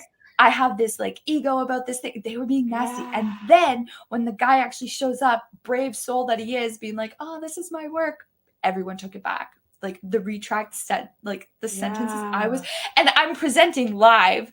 And so I was like, "Oh, that's really interesting that like now everyone's changing their tune. Like now that he's here, you know?" And so him and I started having a discussion about his design choices, right? Because I think at the end of the day, everyone makes bad designs. Like you can have a designer who's total shit. And maybe it's just because their technical skills are really bad, but when they show you their mock-ups on piece of paper, they're awesome, you know, or like it doesn't actually have to look all that great if you're the UX designer. That's actually the UI designer's job. And unless if you're a UX UI designer, you know, that's not necessarily why you're there on the team. Like you're there on the team to be like, okay, we actually need the clickable radius around this button to increase by 20 pixels because people are like not clicking it. And during this user study that I did, you know, people were clicking it but missing it and then getting really frustrated because nothing was happening when they're clicking what they thought was the button, but it wasn't the button because their thumb was too fat. Like, you know, like those are the types of insights that they like actually need to be good at, which is why I think communication is such a big part of it. So like your design skills can be crap, but because everyone likes really shiny, pretty things, a lot of UX designers now are relying on their portfolio pieces, which they didn't actually like create all of, or like their technical skills to like get them in the door and get them through these interviews. And I don't think it's that important, but it was really interesting to see like their egos at play and then them like totally backtrack. Cause I was like, you know what? Those are the types of employees that I would never want to deal with and that you have to deal with all the time because you're not getting something upfront. You can't take what they say at face value and they're two-faced. And it's like, that's the worst. That's so bad because like, if you're doing that, then you're going to be retracting statements your entire life. And like, you should always just assume that you have to be nice and like kind and truthful no matter what the situation is. You can't just like rip apart someone's design because like you don't have the courage to share your design. Like, where's your design? Let's rip apart your design, you know? And I do, like, I share my stuff. I'm like, oh, okay, like, let's go through this. Like, and I'm not like putting myself down. Like, there are other people who like share their stuff and put themselves down. And they're like, oh, look at this piece of crap I did, whatever. And I'm like, I never say that about my work either. Cause like, this can be my early work, or this can be my first time using this program or whatever it is. And like, there's always stuff to improve. Even if I think it's perfect and beautiful, there's always things that can be improved. And like, the more you share and communicate, the better your stuff becomes. But like you have those people who don't want to share because they're not confident. And then when they do share, the design is like nothing spectacular at all. And then they're not going to improve because they're not willing to like take feedback on that because they're too insecure to actually accept people's feedback. Or they think that they've made something so awesome that there is no feedback that they could get. And it's like, so I find those clients kind of difficult to work with, but at the end of the day, it's like how they communicate where they're at and where they want to be. So it's not necessarily what their skill level is that matters. It's like all the things around that and all the context around it. But that's that's interesting. I haven't had like too bad. It hasn't been too bad. Like most people are like fine. And like even the people who aren't technically savvy, you know, they'll upload their images of like their sketches and stuff. And to me, it all looks the same, to be honest. Like when they're all designing an app, it literally looks like the next app that looks like that other app that like took an idea from that app.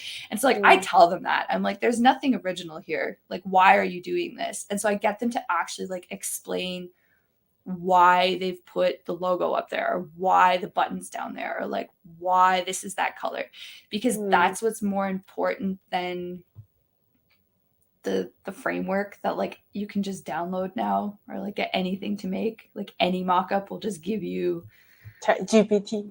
Yeah, like literally, like it just gives you the visual that you're looking for. Like even all the web designers, it's like they're like, oh, like my design is so unique. And I'm like, no, it's really not. Like you have like your copy, your hero, your copy, your image. Oh, it flipped. Oh, it flipped. Oh, your image is a video. Oh, it's in the center.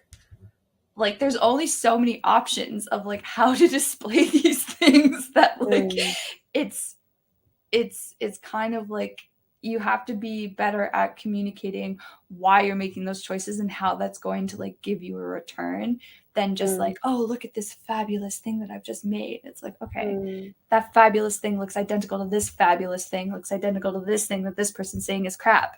So like, what's going on here? And I'm very vocal about that. And like, I disagree with a lot of designers on those points, but that's fine. I don't change my stance.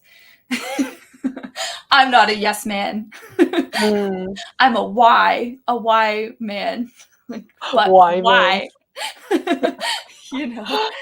So, but based on the story you shared earlier, it reminded me of this artist, like the story about the people tearing the design apart and then taking it back. Yeah. It reminded me of this artist. Her name is Marina Abramovich or something like that. I don't know how to pronounce it, but she's like Serbian or Russian or something. But right now she's like in her 70s, 80s already. So she's a retired artist. But when she was younger, she had this art show where she was the star of it. So basically she was just in her bra and panties because she couldn't be naked for that particular show. And she just stood there and she did nothing. Like she just stood there. And around her there were a lot of things. So there were like razor blades, there were roses, there were cushions, there were scarves, like a lot of items around her. So basically what she wanted to find out was how were people going to react around her? Were they going to hurt her? Were they going to like treat her nastily or whatever? Because she was not going to retaliate. She didn't say a single word. She just stood there. And that was it. And so it was so interesting when I watched the video. Like there were some people who covered her with a scarf because like, oh, you must be cold. Yeah. You know? So we have the nice people, but we also have the nasty people who were like cutting her arms with the razor blades, cutting her arms and legs with like the thorns on the roses, the stalks of the roses. Like there was a range of reactions. And the moment she stopped, like the moment she just spoke, the moment she looked them in the eye, they ran. And And I was like, what? That's insane. And everything is caught on camera. But of course, she wasn't going to press charges or anything. That was the whole Yeah, it was the point of the point. show. So when you were telling me that story, that art show immediately came into my mind. Like, it only goes to show like how many people are dark and twisted or like negative, two-faced, whatever it is, right? And then there's people like us who are like, I don't give a fuck like whether you like me or not. Yeah. You know, I'm gonna try my best to help you, but if you don't want my help, just tell me, don't waste my time so I can move on. You know? Yeah. So there are like these two different types. I would say there are two groups of people. Yeah. You know, the first group, they are more self-centered. Yeah. They want to do things out of their own fun, their own comfort, their own benefit. Yeah. Whether monetary or whatever, fame, all of that. And then there's the other group of people who are like, I'm just gonna chill. I'm gonna do my best, but I'm not gonna hurt you as long as you don't hurt me. Yeah. Yeah. You know, I'm gonna help you. If you want it, take it. Don't want it, don't waste my time. You know, we just want to keep moving. That's moving. just how as I ourselves. Yeah. Like my friends would always be so shocked when they'd like bring me to meet their parents because they're like, Hilary, you were swearing. Like, Hilary, you told them all these things. And I was like, that's what we did, yo. Like, what are you talking about? Like, I've got to come up with some like whack ass story for your parent. Like, I'm not going to do that. I don't even do that for my grandparents. Like, I'm me. Like, so be careful who you introduce me to because I'm not changing our story. And like, so a lot of my friends stopped like inviting me over because they were like, no, you just like tell my parents too much. And I'm like, well, like, they asked what was going on. So like, I'm just telling them what we're up to. And they're like, but they don't know that's what I do. It's like, that's your bad. Like, that's not my problem. Like, that's crazy. Like, how do you keep track of all that crap? And the same with like business meetings, right? Like, it's the same thing. Like, yeah, invite me, but know that I'm not like, I'm going to be authentic in that meeting. And like, unless if you give me some extremely clear boundaries before the meeting that are like, even then, it's probably I'm just going to be myself because I don't really like pay attention to those things too much. You know what I mean? So it's interesting. Yeah. It's interesting because just like I was saying, like I was being ruthless with the case study. And like today, one of the things I have to do today is like go through someone's website. I'm going to start my timer because this is a timed paid gig, whatever. So I start my timer. I never estimate. I always start a timer and I end a timer when I start and finish the work. And I'm going to be going through their website and basically finding like all the broken links, all the like basically doing a site audit. And he was like, be ruthless. And I was like, there's no other way that I know how to be. Like I showed up to a meeting. It was like, what do they call them? Whiteboard challenge. So like someone was like, oh, like, are you open to like a web dev position? It's like, absolutely. Like what do you need? Like it was the web dev UX. And so he's like a huge investor in Canada. He's like been on our like national TV giving like insights and predictions for like what's going on in Canada. Like he's a big guy, not a big guy, but like he's a big name, a professor, everything. Show up on his website. So a lot of people, that would intimidate a lot of people. That does not even faze me. It could be like, I would love to talk with Elon Musk, you know, like that. I wouldn't be like, it's Elon. I'd be like, let's go. You know, like that excites me like that. So it doesn't matter to me, like who you are, what you've done, what your title is. I could literally care less. Like I love people and like getting in with people. So he shows up, puts his site on the thing. First thing I say is like, whoa, bro, that graphic behind your title is super distracting. That would not pass any accessibility checks. Like that has got to go. First thing I said. And he was like, oh, really? I was like, look at it. Is that not making you sick? I can't even look at it anymore. It's making me sick to my stomach. And he was like, wow, okay. you know? So that's like me. That's the first thing, accessibility check. Not even, it was like a whiteboard challenge. Whereas a lot of people are like, okay, like I have to like be professional. I have to, you know, nail all of these topics. Like I'm gonna like over prepare for this thing and like, you know, be really and I'm just like going in with like my first impressions, like this is what needs to change, this is what needs to change, this is confusing. Is that not confusing you? Like this is confusing me. Like I'd love to do a user test and see if that's actually a thing. They're like, we don't have time for user tests. I'm like, okay, well then that needs to change, you know. But like just being very upfront, and that's just my personality. Like a lot of the time people have said like, oh, you're very aggressive, and it wasn't until I took face reading that I realized why I come across as aggressive and how to tone that down depending on who I'm talking to.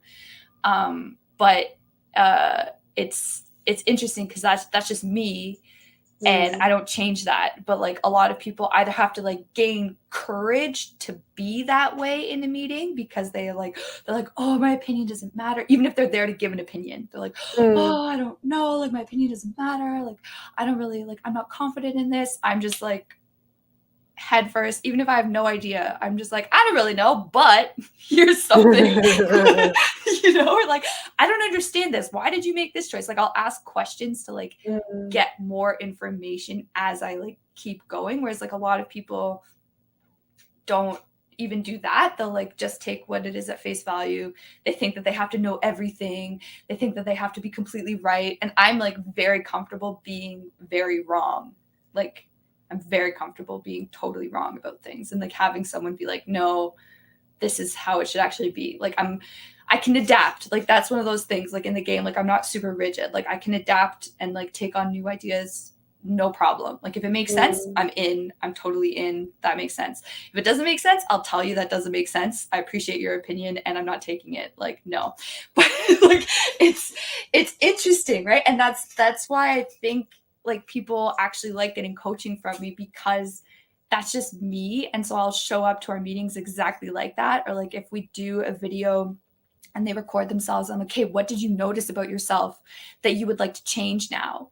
You know, because like people don't do that self-reflection. And like I had to make all of those videos that I did like in 2021. And so I had to like change a lot about my, like I'm seated right now because when I would stand up and do videos or talks, I like bounce around so much. I'm just like constantly bouncing. It was like making me sick to my stomach to like watch and edit my videos. I was like, oh my God. You know, so like there's like little tweaks and changes that happen as self-reflection happens. And I think even when you're harsh with yourself or you're always showing up authentically, like you can actually do that self-reflection. And it goes back to your point, when people are just like bullshitting themselves, bullshitting the idea, they can't actually, when it comes down to it, they don't even know why they're there, so they're not going to stay there, right? But like if you can actually take the time and you're being authentic, and people use that word in a lot of different ways right now. Like that's like the buzzword of 2023. But if you can just show up, I think to me that means like you're not two-faced or four-faced or five-faced. You're showing up, and if I'm talking with you right now or if I'm talking with someone else, sure, my approach might be different. I can be really straightforward with you because we both have straight eyebrows. So like we can just like hit it hard, hit the facts. We both have similar chins. Let's go. Like we're good. But like say someone has like really pointy eyebrows and a really pointy chin, I can't be this like the Welsh aggressive. Yeah. Can't be this aggressive with them at all, because they're going to take it all to heart. They're very self-critical. They think I'm attacking them, right? Just me being myself. So I have to like approach the conversation differently, but that doesn't mean that I'm like changing my opinion or sugarcoating things or whatever. It's just like, yes, you can take a different approach and tailor how you communicate with a different group, but that doesn't mean that you have to like change your opinion or take something back that you said because you were being an asshole in one way. And then once that person shows up, you know, you're like, oh, you're real. Oh no. Like run away. Like, like that's yeah. So That it's like not changing the meaning of whatever you said, but rather just the way you packaged it. Yeah. The strategy It's the Yeah. strategy part of the game. Like you can't Mm. always be on the offense. You can't always be on the defense. And your offense, like in soccer, for example, like they're never like they're running different plays, right? Based on who they're playing against, right? And they have all these things. Or football. Where I'm not a really big sports person. I played a lot of sports, but like I suck at watching sports. I just fall asleep. And but they're changing their strategy based on who their opponent is, right? And I think that that's a really big thing. So like whoever you're talking to, if it's sales or if it's a business meeting or whatever that is, you have to change your strategy to make it as simple as possible for them to understand what the heck you're talking about, whatever that is. If they're visual, if they're auditory, if they're kinetic, like these are things that like you have to know, because if you're telling a visual person something, they're tuned out. They don't even care. If you're showing an auditory person something, they're looking down because they're listening to you. They're not even looking at the thing that you're showing. If you're showing a kinetic person something where they can't actually hold on to it and take a note, you might as well have not said anything. So like if you don't change your approach when you're talking to these people or doing your sales or like coaching, specifically coaching too, then it's not going to work in your favor. And at the end of the day, you want whatever your opinion is, your big opinion, you want them to like understand it, right? You want to make the call. You want the sales pitch to go through or whatever that is. And if you're not switching up your tactics, it's not going to happen. But just because you're switching up your tactics doesn't mean that you're changing your uniform, that you're changing who you are, that you're changing everything about yourself. You're just like playing it differently. And it's not like manipulating either, because that's a whole other thing. And I don't do that. I got in a lot of shit when I was 10 for doing that. And the teacher sat me down. She's like, you have one choice to make right now, and you can go two ways. You can be extremely evil or you can be extremely good. What do you want to be? And I was like, evil. I was like, I want to be good. I want to be good. Because I just done something super evil, like really bad. And she was like, you have a choice. And I gotten like a bunch of people to like do it with me. Like I was like such a little like, woo. And she was like, you have a choice right now. And it was like in a hallway. Like I remember it so vividly. Like I always go back to that. And I was like, I want to be good. I'm so sorry. She's like, okay. And like totally forgave everything. And then it was fine. But, and I'm a little shit disturber. Don't get me wrong. Totally a shit disturber. But it's not based in that like evil, like I've come to terms with the fact that yes, everyone has these like dark and light sides to themselves, and like everyone has, whatever that is, but fundamentally, like what your intention is, like my intention is to help and be helpful. That's my intention. So however I can get there, that's how I want to like be doing that. I've gone the other way once when I was 10, and that turned out really bad.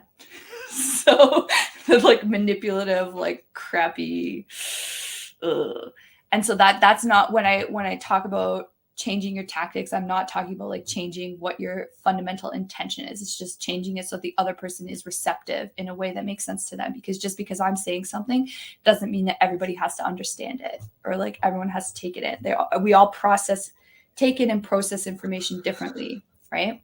So I think that's a big piece to it. And then you add the tech aspect, you add the skills aspect, you add the confidence aspect to it. And then you get this person who typically is sitting in front of you who's super insecure, whose technical skills are fine, whose communication skills are lacking, and they're wondering why they're not making more money or advancing. You're like, okay, well, we can work on a lot. Let's go.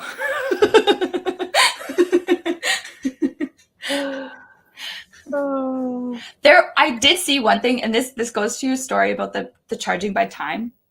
It was with Picasso. So I don't know if it's true. Like, I don't know Picasso. But so Picasso's sitting at some cafe in Paris. Okay. He's chilling with his friend. And some lady walks by and she's like, oh my God, you're Picasso. And he's like, yeah. She goes, oh, can you draw me something on this napkin? And hands him like a pen and a napkin. And he's like, takes 5 minutes, makes a Picasso on this napkin. And before he hands it back, he's like, that'll be however much money, a few $1,000. And she goes, what? That only took you 5 minutes. And he goes, it took me 50 years to be able to make this in 5 minutes. Like, bitch, please.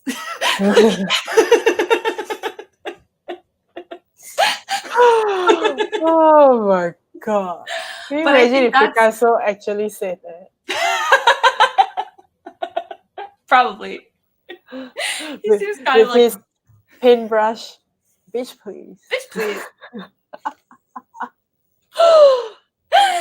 But it goes back to that too. It's like he understood his value, and all that time it took him to like get to that point. I was like, I couldn't have just made this 50 years ago. And he's like, if you want to do it, go for it. Make something in 5 minutes. Oh, you can't? Right, because you're not Picasso. Like, obviously. Oh my god. Such a sassy Picasso.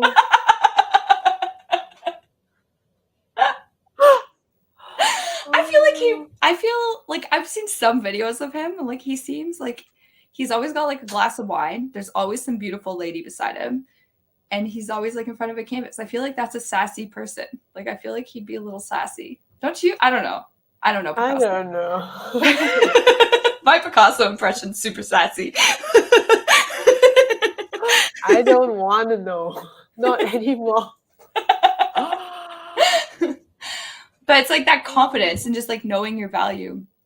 Because like that's I think the biggest part of the game is like you have to know what you bring, how you're bringing it, how you're gonna play, what your strategy is, and like show up, because you're not just showing up to like. But the problem with social media is that people are believing in a value that doesn't exist, I feel. But that's social media. It also goes on the other spectrum, right? Like, yeah, you have to charge your worth and all of that. I get that, you know, go for the value and not for the time. Like, I completely understand that. But based on your work, I wouldn't spend more than $100. Yeah. You know, it looks like, let's say they are a web designer, right? If your work looks like a template, you can't come to like me and tell me that I have trouble raising my rates. Like, no shit. Yeah. Yeah. So I'm like, you know, but you know, even people like Chris, though, he's the one who started telling creatives about value-based pricing rather than time-based pricing. And then I saw this video by another designer. He owns an agency as well. His name is Sun Yi. Like, he's Korean, I think. Nice. But he's living in NYC. And he has a web design agency, and his niche is like storytelling and personal branding and all of that. Yeah. So his client is like Mel Robbins, Jay Shetty, you know, the big personal brands. And one of his posts was talking exactly about this. He was saying like, yeah, it's great that like Chris Do is teaching all of you to, you know, charge based on your value, right? And then he goes on to shit on everyone by saying that, well, if your value is shit, yeah, you have to charge by the hour. Yeah. But if your value is shit, you have to charge shit. Yeah. And then I was like, oh, that is so interesting. Like, so many people, they always feel like, oh, I need to raise my rates. But you are not increasing your skill level accordingly. Yeah. You know, you don't raise your rates just because you have been doing this for a year. It doesn't matter how long you have been doing this. If your websites look the same as 5 years ago, you can't charge me 5 years worth of experience. There's no experience. You didn't improve like a single inch. Yeah. So a lot of times that is like my biggest problem when I have a client that I onboard, and then I'm like, how do I tell you that your work sucks without saying that your work sucks? Yeah. Because in the first place, most of them, I'm not an expert in what they do. Yeah. So I find it very difficult for me to tell them that, you know, I think quality and price, you know, and like value, that there's somewhat of a seesaw, you know. Yeah. Again, back to the game analogy, it is a game. Yeah. You know, but you can't pay $150 for like a pixelated game. right now, like those 4K high def, like Final Fantasy. The other time, my boyfriend showed me the latest one, and I was like, it looks like a real human. Wow. Like that's the quality now. And then I Yeah. asked him how much it was, and then he was like, "This is 899." I'm like, "Hell no, you're not gonna buy that." But it is 899 for a game that once you finish, that's it. You just have to keep replaying it again and Yeah. again and again. It's Yeah. not like it's a lifetime thing where you get to the next stage and you have events and invitations or merch and all of that. You get none of that. Yeah. But the point is that the quality has gone up so much, so the price can go up. Yeah. It's just a game of value at the end of the day. So a lot of times, yeah, you should charge your worth, but also like self-reflection, self-awareness, and that humility. Yeah. Like don't be afraid of charging $0 when you have to. Like I Yeah. remember 2-3 years ago when I just started my own agency, I got a client for 5K, and then the next month I got another client for 2K. And then to other people, it's like, oh, why did you drop by 3K? I'm like, oh, because, I don't know how to communicate my value yet. This is only my second client. And for me Yeah. to charge 4 digits, do you know how many people don't charge 4 digits Yeah. right at the start? But the Yeah. funny thing is that my third and fourth client was $0. I didn't charge a thing. Because I was playing a longer game. I was looking at the entire year. I'm like, Yeah. how can I utilize this year so that in my second year, it would be easy for me to get clients like Yeah. clockwork. Yeah. So that was the game that I was playing. I'm like, Yeah. okay, I'm going to just collate things right now. I'm going to build up on value. I'm going to build up on testimonials, on portfolio, on my skills, especially for me to actually do it. Yeah. Right? So that was my plan for the first year. But how many people can go into that mindset and be like, Yeah. I'm going to invest my first year? For Not a them lot. to even do the first website for free. So many of them are like, no, I have to eat, I have to survive. I'm like, bitch, please, your mom puts food in your mouth. Like, don't tell me you need to survive. Yeah. You have to invest. This is a business, Yeah. right? So, Yeah. yeah, lah. Unfortunately, a lot of people still don't have that business mindset. They don't see things as an investment. Yeah. Mm-hmm. Then you have the opposite though of the people who are stuck in like education mode where they're like, oh, I just need this other degree. Oh, I just need this other certificate before I start. Oh, I just need this other thing. Or, oh, I'm going to do this internship. And then they're like in this internship limbo of like 6 internships later. And it's like, you still haven't found the skills you needed from the first internship to like get a paying job now. Like, why are you still doing internships? Like, why did you even do an internship in the first place? Like, how did this happen? Like, what the heck is going on here? It's probably more of a defense mechanism. It sounds Yeah. like it's a defense mechanism, like a baby chick who doesn't dare to fly out of the mom's nest. Yeah. Yeah. Kind of sounds like that. So, but that's very common, even for someone who jumps into business like, oh, I want to start my own agency. I want to, do my own thing. There are also a lot of people like that who just go round and round watching YouTube videos, buying courses after courses, Mm-hmm. but they don't actually do the work. Yeah. Right? So I Yeah. think it's normal to feel that fear. I feel that it's normal, right? It might Yeah. not be normal for us, but for a lot of people, because of the way we grow up, the Yeah. environment, and the way we have been taught, you cannot make mistakes. Once you make a mistake, it's like, oh, you get a C grade or something like that, and that's it. You don't get a redo on that exam. You Yeah. have to wait for the next exam. Yeah. So that's the mindset that we all have, and it took Yeah. me a very long time to unlearn all of that. Yeah. Yeah, you have to unlearn that for sure. Mm-hmm. And it's also interesting too because then you have the people who like start an agency or start coaching or whatever. And like the first thing that when I started coaching, and it was like for English, one of the first things that the guy said was like, okay, now friend everybody in this coaching group, and you guys are going to like I think you made a post about this too just the other day, but like, you guys are gonna like follow each other and like each other's stuff and like whatever. And I was like, Oh yeah, what? yeah. I'm not gonna follow any of you. Are you kidding me? Like, why would I want your feed like, why? You're a coach for something completely different, first of all. Second of all, I don't care what you're doing, because like, what?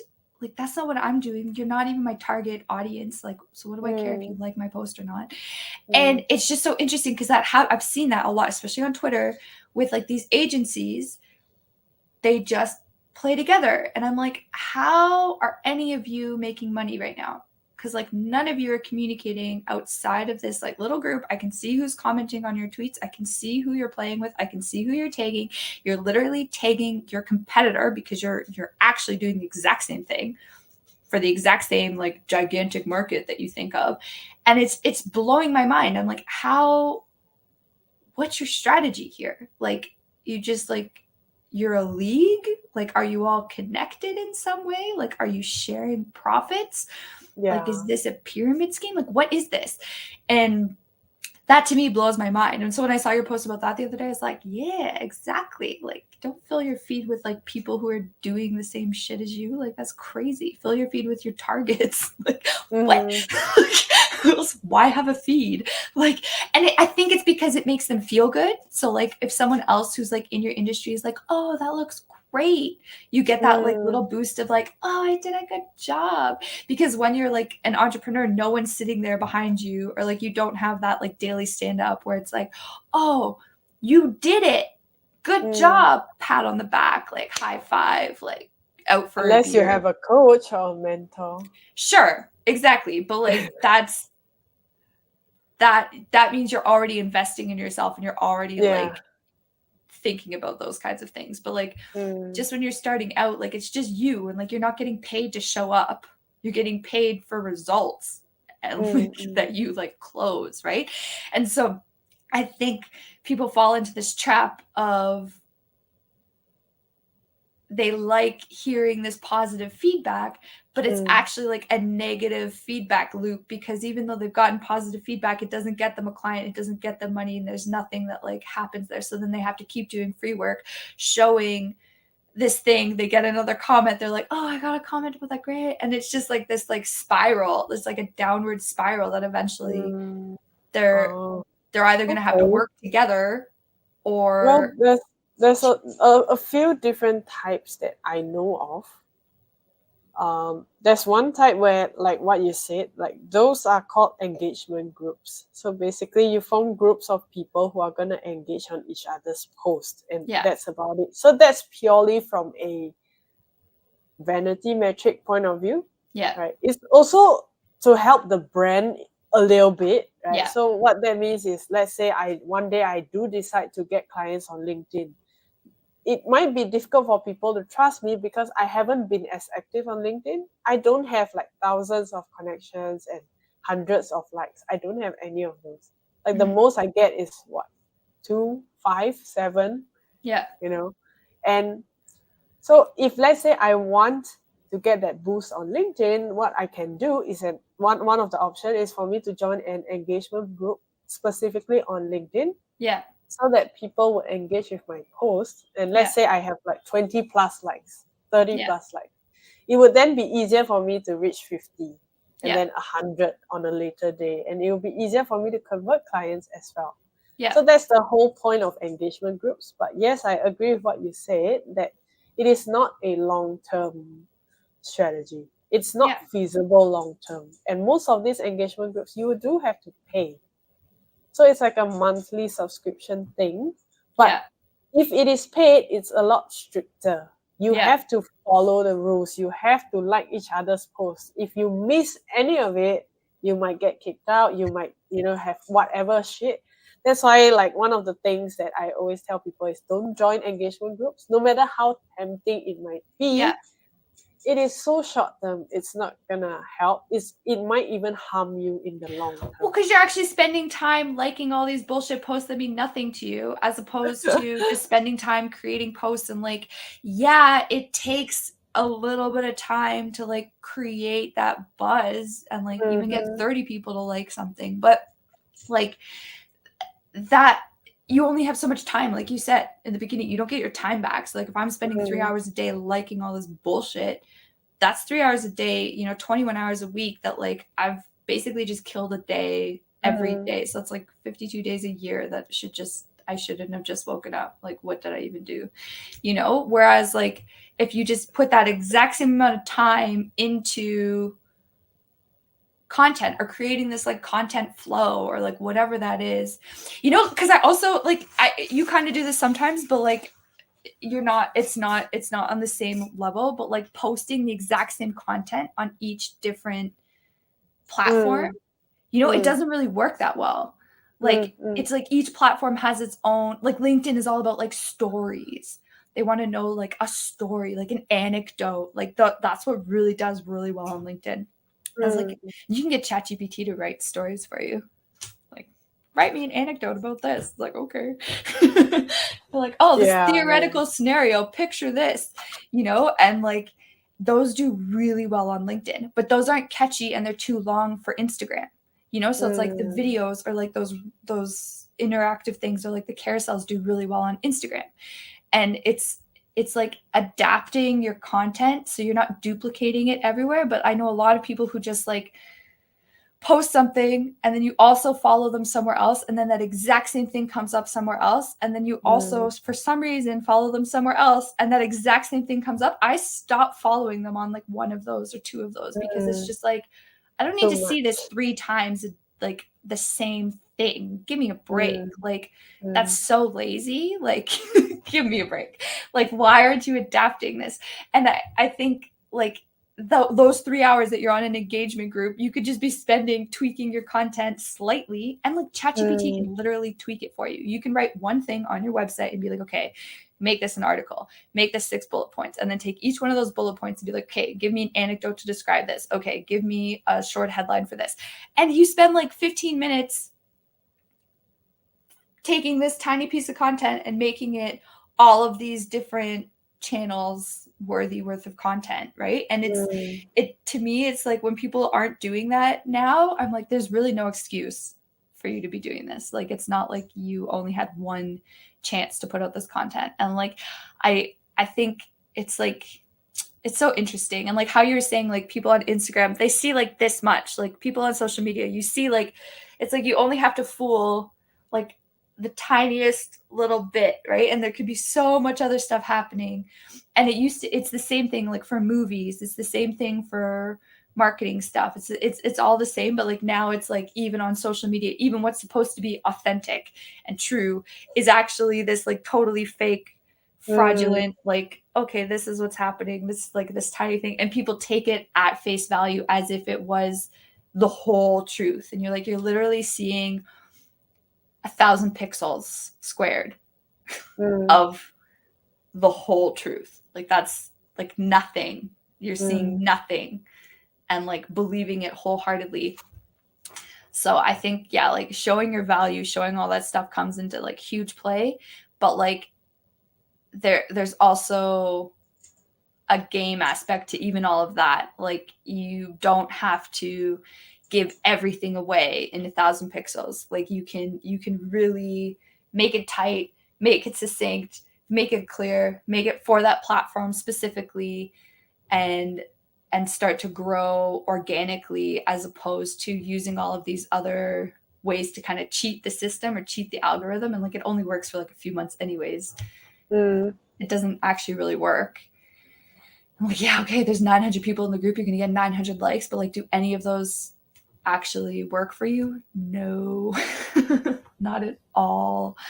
And like the comments are like, oh, great job, like awesome. Like you can't even like engage with those comments. Like what do you say to like great work? It's like no one's actually like generating a discussion there. I don't know. It's so interesting. But on Twitter, I find it's not even like they're part of an engagement group. It's like they all use the same tool. And so that's what they're congregating around. But because they all use the same tool, they're all performing a very similar service. But yet they're all just talking with each other. They're not like seeking clients out. So they're only doing inbound marketing or inbound clients. None of them are doing like outbound strategies. And I've talked to a lot of the CEOs of these groups and I'm like, well, what's your outbound strategy? And they're like, we don't have one. We don't have an outbound strategy. And in fact, we're just talking with our competitors all the time right now. And this is a problem. I'm like, that is a huge problem. Like, what? And they're like showing how they do everything too. I'm like, so you're just showing your competitors exactly how you do things. Like, what? Like, that's so stupid. That's so stupid. How is this a strategy? And they're like, oh, well, we got funding. I'm like, that makes sense. So you got funding for an idea. And so you don't have to be profitable yet. Great. Or ever, because there's no guarantee that this is going to work. Oh, okay. And then I just kind of like, to me, I kind of like lose interest at that point. I'm like, that's a different mentality than my mentality. And I'm not really, that's not where I'm at. Like, you can hire some of my clients who are UX designers for 6 months while you have runway, but like, it's just different. So I guess, yeah, I guess that's just the game, Agnes. That's just the game. Pick your model. Pick which Monopoly board you want to play on. Pick your piece and pick your player. Pick your player. Go for it. Roll the dice and just go. Just go. Just do it. All right, Hilary. I think it's about time we wrap this up. It's a little bit late here. All right. It's 11? No, it's 10. Oh, it's 10. Okay, yeah, it's 10 for me too. I thought we were 12 hours apart. Day and night. Well, I hope you have 12 hours apart. We are exactly 12 hours. Yeah, that's why I was. Like, it's because of the daylight savings. Right? Yeah, yeah. Otherwise, it's 13 hours. 13. Yeah, no, we're 12 right now. Thanks, Canada. Yeah. You're welcome, world. Cool. Okay, well, we'll see how this goes and figure it out. And but I had fun with a new topic. Yeah, but I had fun. I feel like me too. We definitely honed in on the message that business is a game. Yeah. No matter if you are like salaried or not, even if you are an employee, you are still playing the game. You just have the weakest position out of all. Yeah. Because you can get fired at any time, you know. Any second. Yeah, that's how I see it. All of us, we are in a game, a gigantic game, and that's all that it is. So, today it has been really interesting hearing all the stories, especially from your end of things. It's like you're talking about UX design, but also a little bit of entrepreneurship, you know, your experiences. And then for me, it's like, oh, my clients as well as for myself, my past experience. So I feel like there's a good mixture because we have so many different perspectives and experiences. So that was actually pretty fun. Yeah, it was. And you were worried that we wouldn't be able to talk about something for any length of time. For 2 hours. I told you not to worry about it. It's like, we'll be fine. All right. So in that case, we will get in touch for next week's topic. Are we doing it next week or are we doing it bi-weekly? Because whatever you want. Next week, we still have a session for sales calls, right? Oh, we need to push that. So push that for 1 week? One more week? 1 more week. Yeah. Okay. I'm getting my website out this week. That has been my one goal. And I just need that to be done so that I can move on with my life. So on the 17th? Yeah. Okay. Oh, actually, do you want to just record the session? So it can be the podcast, like how to do sales calls? Sure. Are you okay with that? Yeah, that's fine. It's fine. I'm open. That's what I'm saying. Like, I'm an open book. Like, whatever. Like, yeah, that'd be fine. All right, let's just go with it and see how it goes. On the 17th? Okay, so you want to do this bi-weekly then? I guess so, because I feel like you need more time as well to set up your stuff. Yeah. I don't know. What do you think about your schedule? Do you feel like we can squeeze in a session on the 10th as well, or do you want to just start on the 17th? Let's just do it on the 17th then. Let's so then it's not too much, and if we find like okay, we can do this like more often, we can start doing it weekly, but like I definitely need more time to get more sales calls going. I had one, it was great, but he's actually from Iran. So then there's a lot of sanctions. You can't actually accept money from people from Iran. Just like I ran. So never ever get clients from those few countries. I had no idea. I didn't even look. Like I didn't because he just like signed up, so I didn't look. And like he sounds awesome. Like it'd be great, but then I was like, oh my god, like this is actually so difficult. Like this is practically impossible. Like I can't use any of the payment methods. So that was a bust. But this week, yeah, I'm getting my website up. I've got everything ready to go, and I have the videos. I'm just like putting the videos like they're all ready now. I'm like putting them with their subtitles. It's been such a thing. But like it's like from the one awesome client who's like actually a senior designer who leveled up, who got a higher paying salary and everything. I ended up with like 7 different micro videos from his one interview. And so I've like found all these like good places to put them and like have all this, like I got ChatGPT to like help me like take what he said and then like write it as like a description and like make all these things. So it's finally come together. Finally. But that's been my one goal this week is to just get that done. And I have like a few other client stuff. So sales calls has not been first and foremost, even though it should be, but it isn't, because if you don't have anything for them to funnel into, what's the point? So now technically you don't have to if you have been creating content based on the proof of concept method. Yeah, but then I'm just gonna always have this freaking website that's just not launched. Like sometimes I just need to like take a week and like do the thing so that the rest of it is just a system. It's like systematic. Okay. I can add to things. I can create my content easily. I can have things flow. I can create whatever I want. But like, if that's not there, I can get busy with everything else. And then that just won't be a thing. And that'll be the least of my worries. And I'll just get busy with everything else, which is fine. But like, we've spent so long making this thing. Like, this just has to happen. And if it's not going to happen, it's not going to happen. And it is going to happen. And it's going to happen this week. And that's the end of it. And then I can like move on and get busy. Because that's how I've been doing it from before. And everyone does want to see a website and like wants to see something. And like, I didn't just want it to be a landing page or just want it to be a one-off thing or just built a certain way. I'd taken an existing crapshoot and came up with like a strategic model that has legs that can go for a long time, right?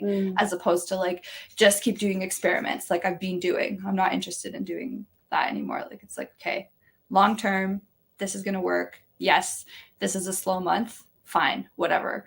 I've ended up getting more web dev clients instead. And I'm like, okay, that's fine. Great. But like this trajectory, I can see it. And like I said in the beginning, I can see it. I have the ball now. I'm about to start dribbling and about to start landing my layups and I'll be good to go. But it's by the 17th, I'll have some more calls by then for sure. Once it gets going, it's really easy to like get them in the pipeline. But I've taken this whole week off from calls basically. So nothing lined up for next week and gotta fill that pipeline so we can practice. That'll be fun. That'll be really interesting because we'll probably do some role playing, right? So